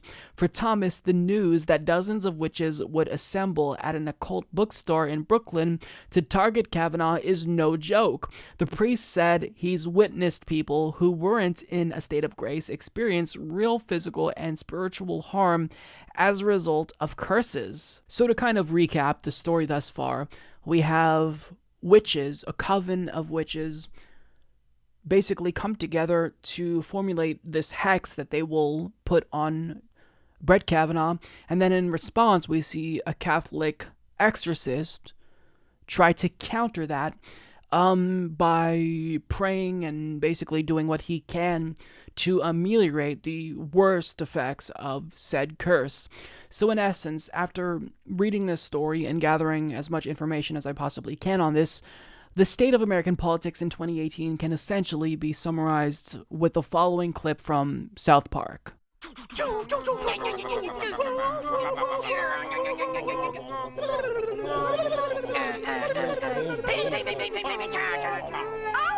what's going on?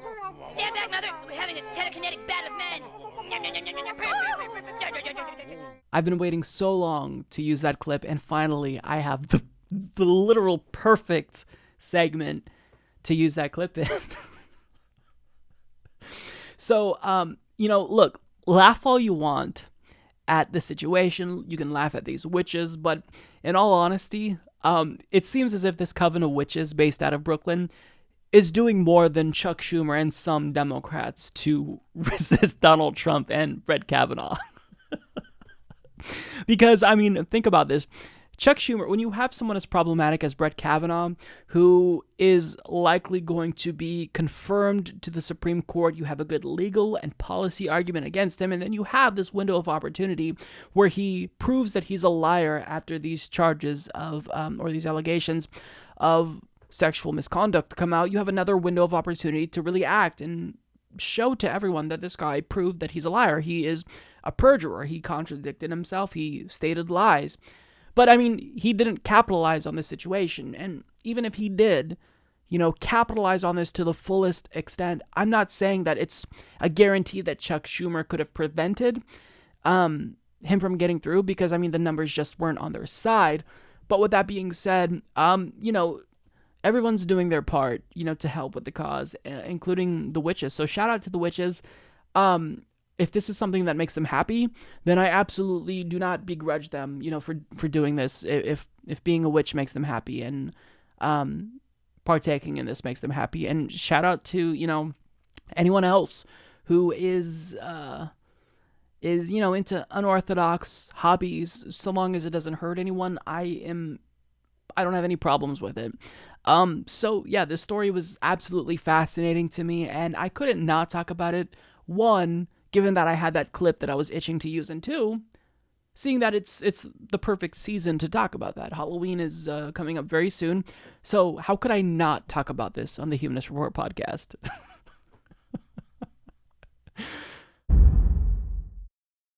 We're now just days out from the November 6th midterm elections, and regardless of how enthusiastic you may or may not feel about the Democratic Party, we have to acknowledge that it's very important that they take back at least one chamber of Congress, so that way we can just end one-party rule in D.C., because currently Republicans are in control of every single branch of government. I don't have to tell that to you or explain it to you, and that's incredibly problematic. So if Democrats can just be successful enough to take back the House, which seems relatively likely, then they can stop the worst parts of Donald Trump and the Republicans' agenda from getting through. Now, the question really that we're all asking ourselves is, what are the odds that Democrats will be successful and actually take back the Senate? And I think that it doesn't look good, because even back in 2016, we saw that the electoral map it wasn't in their favor going into the next midterm election. So it's certainly an uphill battle, but in the event Democrats are able to pull out a victory and take back the Senate, I think it's easy to see that it will be in spite of Senate Minority Leader Chuck Schumer, because he was recently on MSNBC on a panel for the show Morning Joe, and it's very clear that he still doesn't know how to lead the party. And he's been handed so many gifts and opportunities to get the word out about what the Democratic Party stands for, and he's just utterly clueless as to how to get the message across. So we're going to play this clip, and then I'm going to explain why he's wrong and where he's kind of on the right track, but still falls short at the end of the day. We've been asking, what's a Democrat's message? What's going on? Because there are a lot of depressed Democrats right now post-Kavanaugh. What is your message in this hour of power to get them up out of the pews and contribute to American democracy? Preach. Amen. Okay. Now, very simple. First and foremost, better health care at lower costs. It's the #1 issue in America. That's what Donald Trump Everyone promised. says, yeah, except he's raising the costs, and the people know it. They agree with Democrats. And let me just say this, but one thing. Mitch McConnell gave us a gift in the last 3 days. He showed who the Republican Party really is. Day 1, cut Medicare, Social Security, Medicaid. Day 2, remove 30 million people from health care. Day 3, join a lawsuit that gets rid of pre-existing conditions. Health care, you know, my mother used to tell me when someone shows you who they are, believe them. And that's a game changer. What McConnell did in the last 3 days is a game changer for us. Number one, he talked about cutting entitlements. And then I want to go to number 3, though, because the president's saying Republicans will always support pre-existing conditions. Yeah. Republicans are all running around scared saying, oh, we all support pre-existing conditions. Just let's not put too fine of a brush on this. That's just a blatant lie. Explain to people that are watching why that's a lie. I said to the president yesterday, not personally, but, you know, Twitter, if you really believe it, drop your lawsuit. Right now, the president has a lawsuit that will cause pre-existing conditions to go away. 19 Republican attorneys general joined it, including 2 running for the Senate. They are so scared that they are being hammered on this lawsuit. They say, well, I'm really for it. If you're really for it, get off the GD lawsuit. Willie. Well, the other thing you've raised is the deficit, the debt and deficit, which Republicans and conservatives have preached about for generations, as you know. Blowing a hole through the debt, blowing a hole through the deficit. It's going to be $1 trillion maybe by next year. Right. And yet there's this tax cut that only adds to that. It's the old trick. Is there something in there for Democrats to hit Republicans on? Absolutely. And have they been doing that effectively? Yes. You know, this election is neck and neck.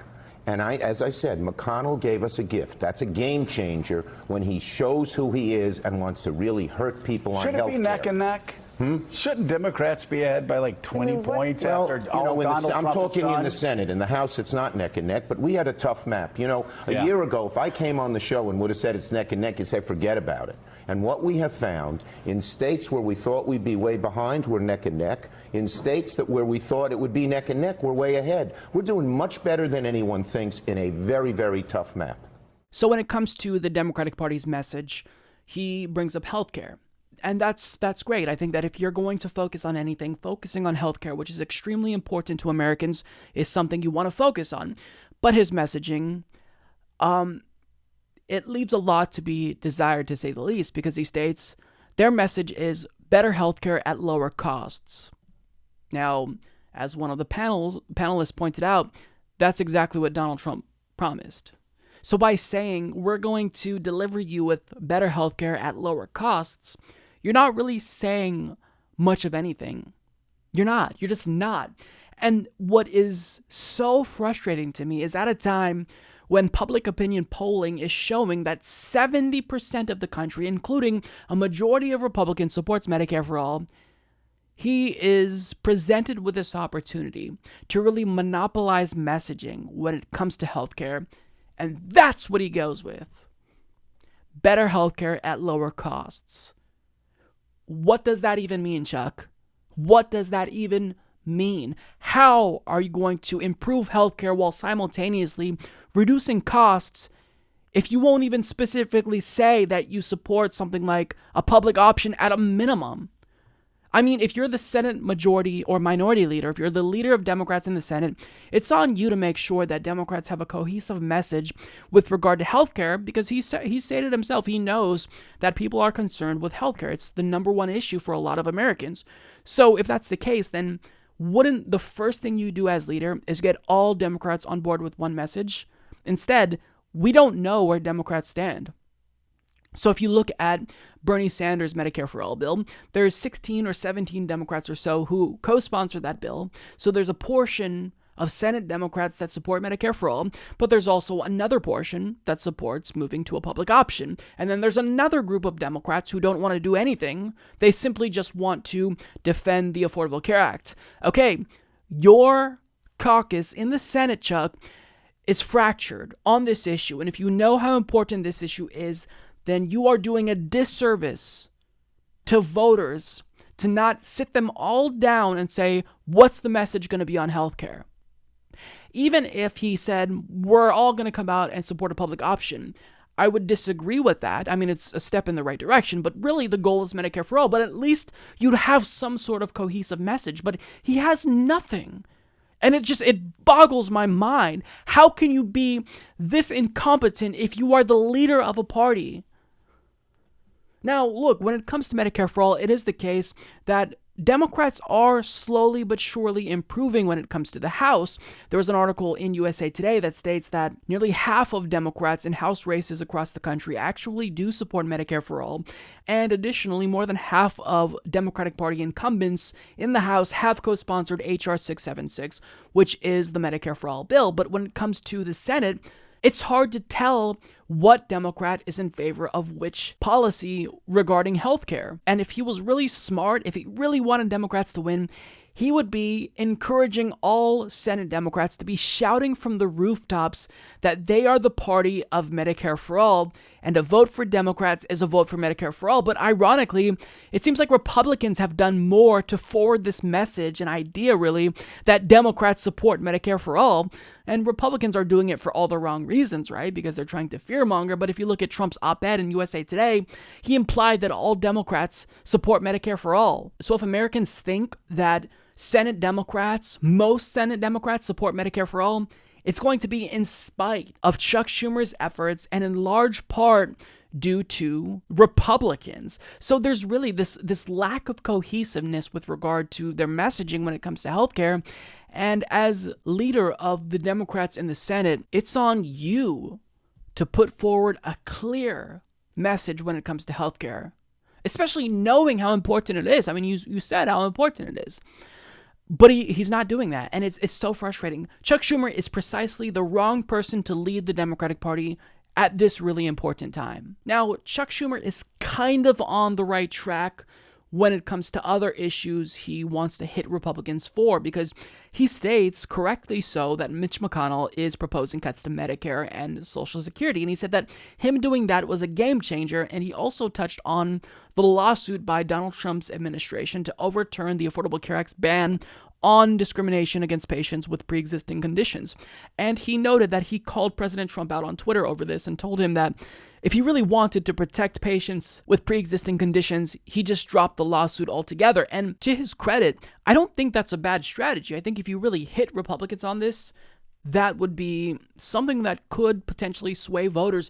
And that's not to say that I think that Democrats should be only anti-Republican, because of course it's crucial that you have your own message, but in pointing out what they're trying to do in dismantling the Affordable Care Act's most important provision, I think that could be helpful. But what did he say he did to get the message across? Oh, he tweeted to Donald Trump about it. You've got to do more. You don't have the reach that Trump has. Going to Twitter is not enough. And if I were Chuck Schumer, I would be doing everything I can to bring this to Donald Trump's attention and get him to acknowledge the lawsuit where he's trying to get rid of protections for patients with pre-existing conditions. Go on every single news show and talk about this nonstop. Call on everyone in the Senate to get their constituents together to do rallies across the country protesting Trump's lawsuit. But I mean, he says he tweeted to Donald Trump, so he's done. I mean, it's absurd. And one portion of this interview, you can tell that the hosts were really trying to push him in the right direction, and give him hints and guide him towards the right strategy. So when it comes to the deficit, they were asking, well, is there anything here that we can do? Now, look, you have to be careful if you are going to use this strategy, because if Chuck Schumer is planning to concern troll over the deficit, I don't think that's going to resonate, because someone like me, personally, I don't care about the deficit. That's not an issue that I care about. It's not a priority. So if he's going to try to pretend as if Democrats are going to be the party that will solve the deficit issue, and he doesn't even have to pretend. I mean, you do have evidence for this, because Bill Clinton and Obama both shrunk the deficit. But if he's going to do that and talk about the deficit at all, I don't think it should be in that way. He should hammer Republicans for their hypocrisy on the deficit, because they're the ones who always concern troll about the deficit. And now, in order to address the deficit crisis that they created, they're going to target your earned benefits that you paid into, Social Security, Medicare. So I do think that there is some strategic value in hitting them for their hypocrisy right there.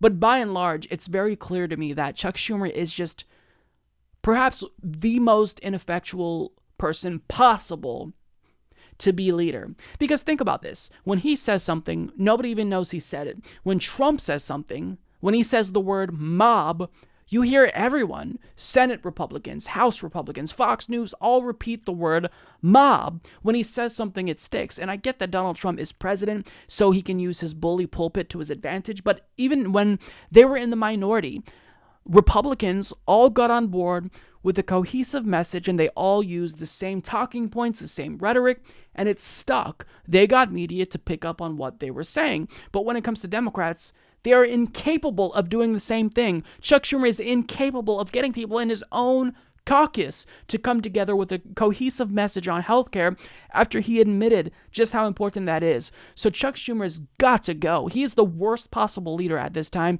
Democrats need someone who's actually going to fight, not just for the people, but fight Republicans. And Chuck Schumer, he hasn't got a clue, and he is bungling the party's response to healthcare at a time when he has an opportunity to make the party unstoppable if they get on board with Medicare for All. But yet, we don't even know where the average Senate Democrat stands at a time when Americans are screaming to Democrats, we want Medicare for all. A majority of the country, 70% support Medicare for all. And Chuck Schumer is plugging his ears and closing his eyes, and he's pretending to not hear them. It's unbelievable. I mean, you can't be this incompetent unless you try, and we all know that Chuck Schumer is beholden to the health industry and big pharma. So if they take back the House and the Senate, which I hope that is the case, if that happens, it will be in spite of Chuck Schumer's efforts, certainly not because of it. Amazing. Yeah. It's so amazing. Incredible. You like sluts? I'm sorry? So as you all know, our friends north of the border recently legalized marijuana. Shout out to David Dole, who is probably smoking a blunt as we speak. So, this is great news. Everyone who's reasonable, who sees that this would be not just economically beneficial, but socially beneficial as well, has really been celebrating. But there's one individual on the right in America who isn't too happy about Canada's plan to legalize marijuana, specifically because he believes this could influence other countries, namely the United States, to legalize marijuana here.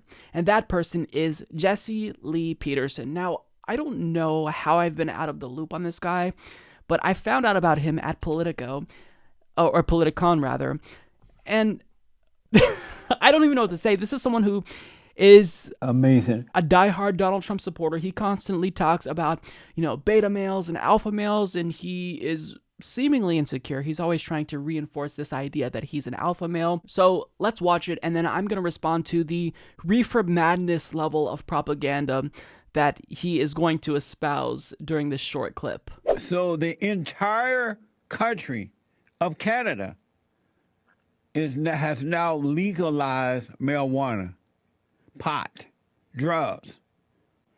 And they have done it for several reasons, but the primary reason is to weaken the young, to get the potheads so deep in unconsciousness that they can manipulate them and use them for whatever purpose that they need. And I don't care what anyone says, marijuana deadens your consciousness. I know people think that they're conscious when they're high, but you're not. And then as time goes by, you become dumber and dumber and dumber and weaker and weaker and weaker. And if you notice, young men and women today are not moving away from their parents. They're not out dealing with life and building a life and building a career and making money in life and giving back to the country. They are at home at the age of 18 to, in some cases, 60 years old. They are living with their parents. And the parents are so weak that they can't force them out because they have not built that inner nature that causes you to want to leave home at 18 and develop and grow. I couldn't wait to get out of my home at 18 years old because I was prepared from day one. And I'm so grateful because it's made a man out of me. And so legalizing marijuana is not a good thing. And I don't want to hear whether alcohol is legal, right? I don't care about that. Just because alcohol is legal, that's not a reason to legalize marijuana. I personally know friends who were on pot and they could never get over it. And they end up dying at young ages, several of them. And so this is coming to America. There's a push, and it will happen if you allow liberals, Democrats, Rhino, and others to run the country. It will happen in America. You're damn right it's coming to America, and much to the chagrin of people like Jesse Lee Peterson, most of us are happy about this, and for good reason. In fact, public support for marijuana legalization is now at an all-time high, with 62% of Americans now in support of full legalization as of 2018.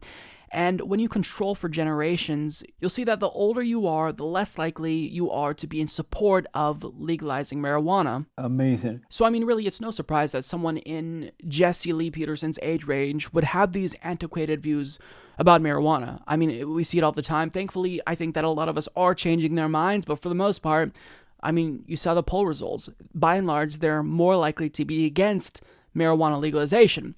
Now, he states that the primary reason why Canada legalized marijuana, quote, is to weaken the young and also to manipulate them and use them for whatever purpose they need. So that doesn't even make sense to me, because if you're trying to manipulate the young and use them for a particular political purpose, then wouldn't you try to make sure that they drink more alcohol instead of smoke marijuana? Because when you drink alcohol, that literally could kill you if you drink enough. And you don't have to drink very much to just become mentally incapacitated, right? You could get drunk, you can become belligerent, you cannot think clearly.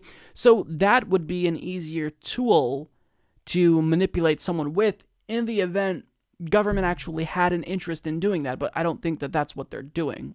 It's much easier to manipulate people through the use of propaganda, Fox News and whatnot, and your show, Jesse. But what he's saying here, to weaken the young, I mean, he pulled that out of his ass. He's making that up. Now, also, another hilarious thing he said here, he attributes young women and young men living at home at older ages to pot use. He says, quote, they're at home at the age of 18 to, in some cases, 60 years old.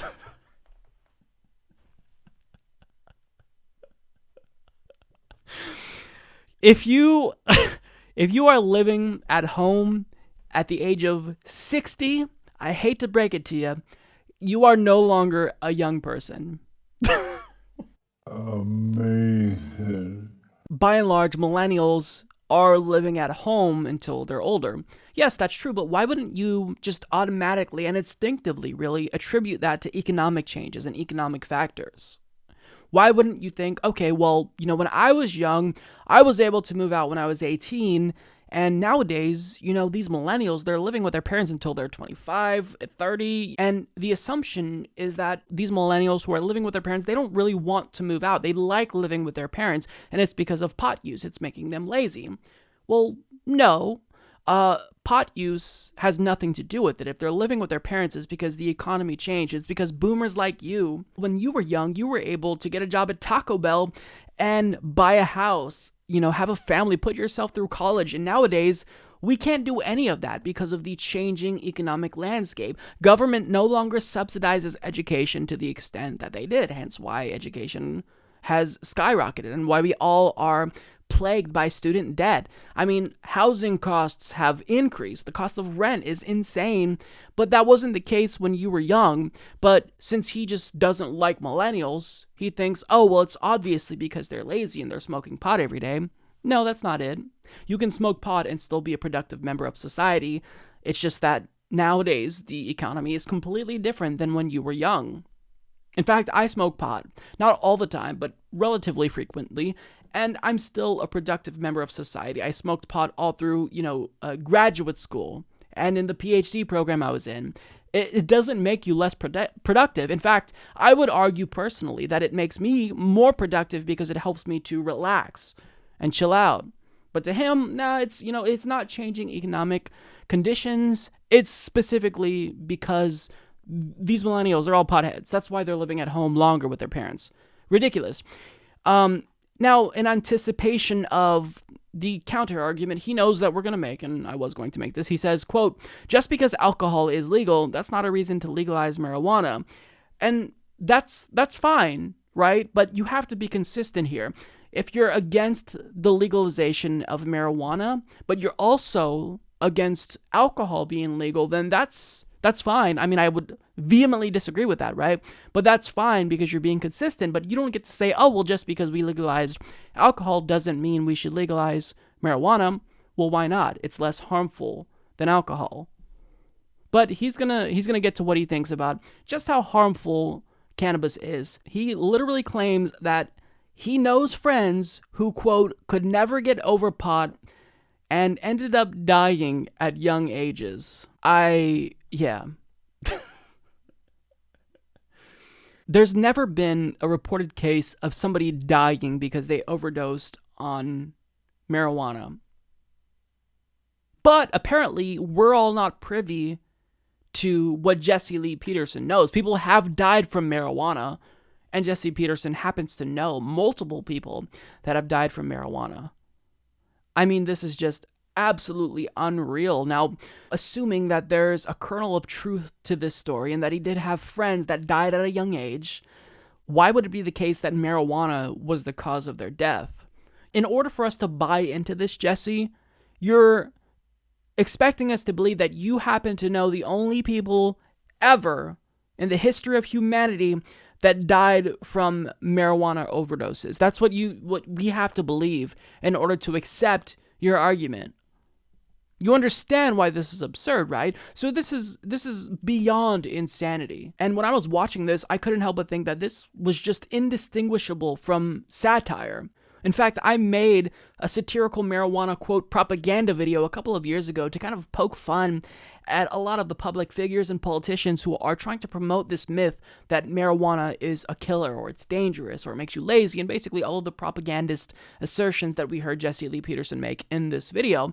And I think that because it's relevant again, because we're seeing this level of insanity again, now that Canada voted to legalize marijuana, I think that this old clip that I posted to the channel in late 2016, it has a newfound relevance all over again, so I'm going to leave you with that. And, you know, I hope that Jesse Lee Peterson gets to experience pot, because he might actually like it and it might help him out a little bit. Since the dawn of time, mankind has been plagued by war, poverty, and natural disasters. But nothing can compare to the most destructive force in the world, marijuana. Legalization of marijuana for tax purposes, and that's the only way people justify it, because you can't justify it any other way. It's blood money. I mean, people on pot that shoot each other, that stab each other, strangle each other, drive under the influence, kill families, wipe out a whole family. Marijuana leads to doing worse things. That's just a fact. I don't care what anybody says, what the debate is. The only reason you use weed outside of a medical situation is to intoxicate yourself. But we also have anecdotal evidence now from Colorado where some of the people who were taking marijuana for those purposes, the coroner believed after they died there was drug interactions with other things they were taking. Even a single marijuana can be deadly. The liberal media hides the truth about marijuana, arguing it's safer than alcohol and cigarettes. But even just one marijuana can tear apart families. All right, I'll get straight to the point. I found marijuana in the house. Lead to death. Or worse, cause homosexuality. Those that know the truth are laughed at. So what we have here is a case of money over morality. And, you know, right now, it's really funny. Folks, we're watching the chuckleheads, you know, we're watching these folks doing what they're doing out there and getting a good laugh about it. But when the body count starts rising, when people start dying, then maybe, yeah, it's real funny, isn't it? Real funny to talk about. Meanwhile, people are dying. This man died after taking just one marijuana.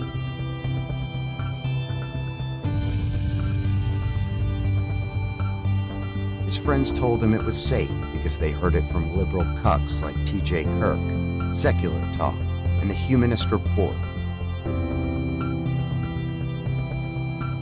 We must stop the marijuana epidemic now, and you can help. Share this video with your friends. It could save a life.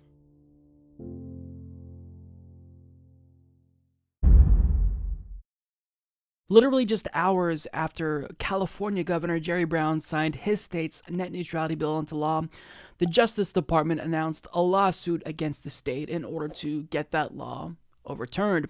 Now, additionally, about a week later, we saw a number of tech companies, specifically their lobbyists, team up for another lawsuit against the state of California, just to make sure that, if that Justice Department lawsuit doesn't go their way, they have a backup plan. Now, in legal briefs, we're starting to hear what these companies are saying and why they're against California's lawsuit. So we have this headline from Ars Technica by John Brodkin that I want to read to you because I think it's absolutely hilarious. Quote, Comcast complains it will make less money under California net neutrality law. Comcast fears it won't be able to charge online platforms for interconnection. You poor things. I feel so horrible for Comcast, don't you? Now, obviously, if you're a Comcast customer, then you know that they have absolutely no problem randomly raising rates, suddenly imposing data caps on your internet service. They don't care. But when it comes to them, everyone should feel bad for them because, this law might inhibit their ability to make even more money from companies and consumers. I don't think any of us have any fucks to give. Sorry, Comcast. We're playing the world's tiniest violin for you right about now. But let's go ahead and get to the article itself because there's some more details from John Brodkin, and he explains California's net neutrality law will cause, quote, significant lost revenues for Comcast, the nation's largest cable company said in a court filing this month.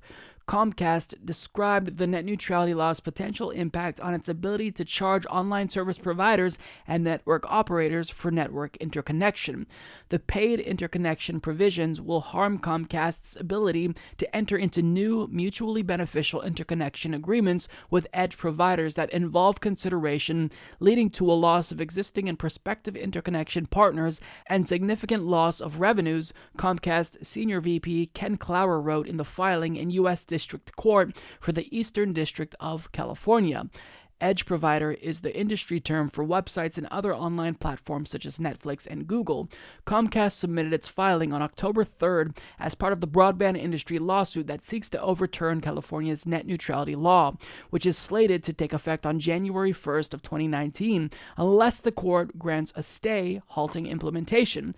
Comcast's filing is meant to support the industry's request for an injunction that would halt enforcement of the law while litigation is pending. The California law's actual impact on network interconnection deals is not clear-cut. The law explicitly prohibits blocking and throttling and bans paid prioritization in the last mile portions of broadband networks that lead directly to consumers' homes.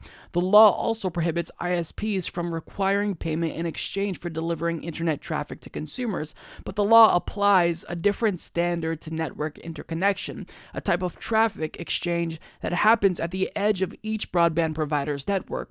The law says that ISPs like Comcast may not engage in interconnection practices that have the purpose or effect of evading the prohibitions of the net neutrality law. In other words, Comcast can't block or slow down traffic at interconnection points, and it can't make paid interconnection the only viable option for reaching Comcast customers. Comcast famously courted controversy when it required Netflix to pay for interconnection. Netflix has been paying Comcast since 2014, but previously argued that interconnection should be free since Comcast customers were requiring Netflix traffic while Netflix bore the cost of building a network to deliver that traffic directly into Comcast's network. Now, before I give you my take on that, I do want to share with you some exclusive footage that the Humanist Report obtained of Comcast Senior VP Ken Clare's reaction to the passage of California's net neutrality bill.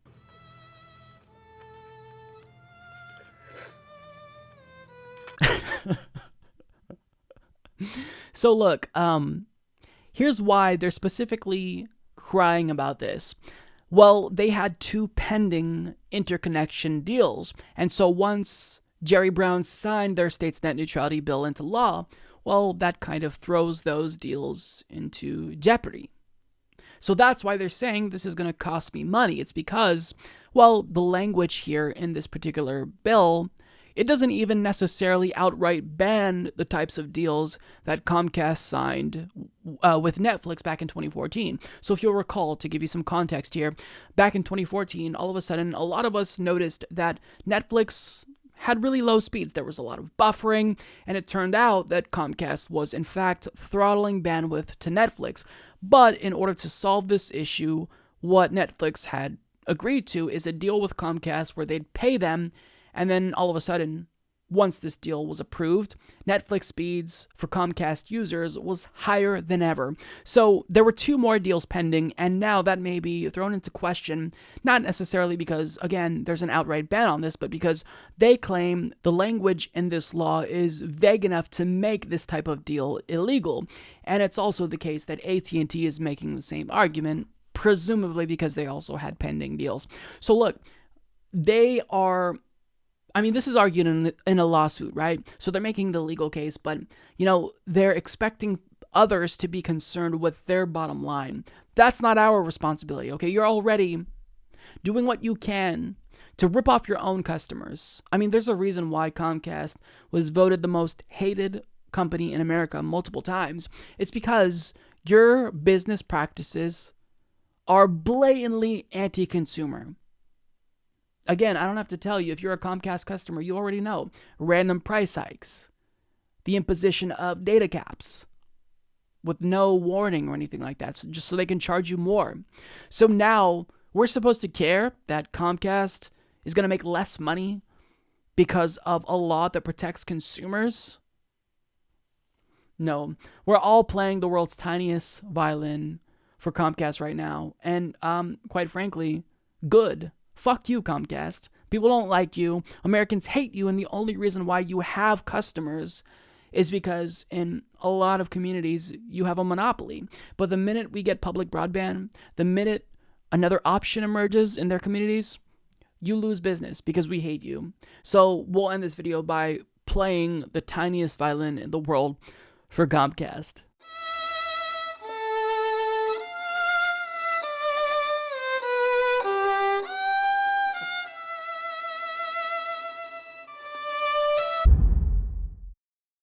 Well, that's all that I've got for you guys today. Thank you so much for tuning in. If you've made it this far in the program, a special shout out to all of our listeners on iTunes and SoundCloud. And as usual, before we leave, I want to send a special thank you to all of our Patreon and PayPal contributors for helping the show to not only survive, but thrive as well. If you'd also like to support the Humanist Report podcast and join the TH Army, you could visit humanistreport.com/support or check out patreon.com/Humanist Report. I'm Mike Figueredo. I'll see you all next week. Take care.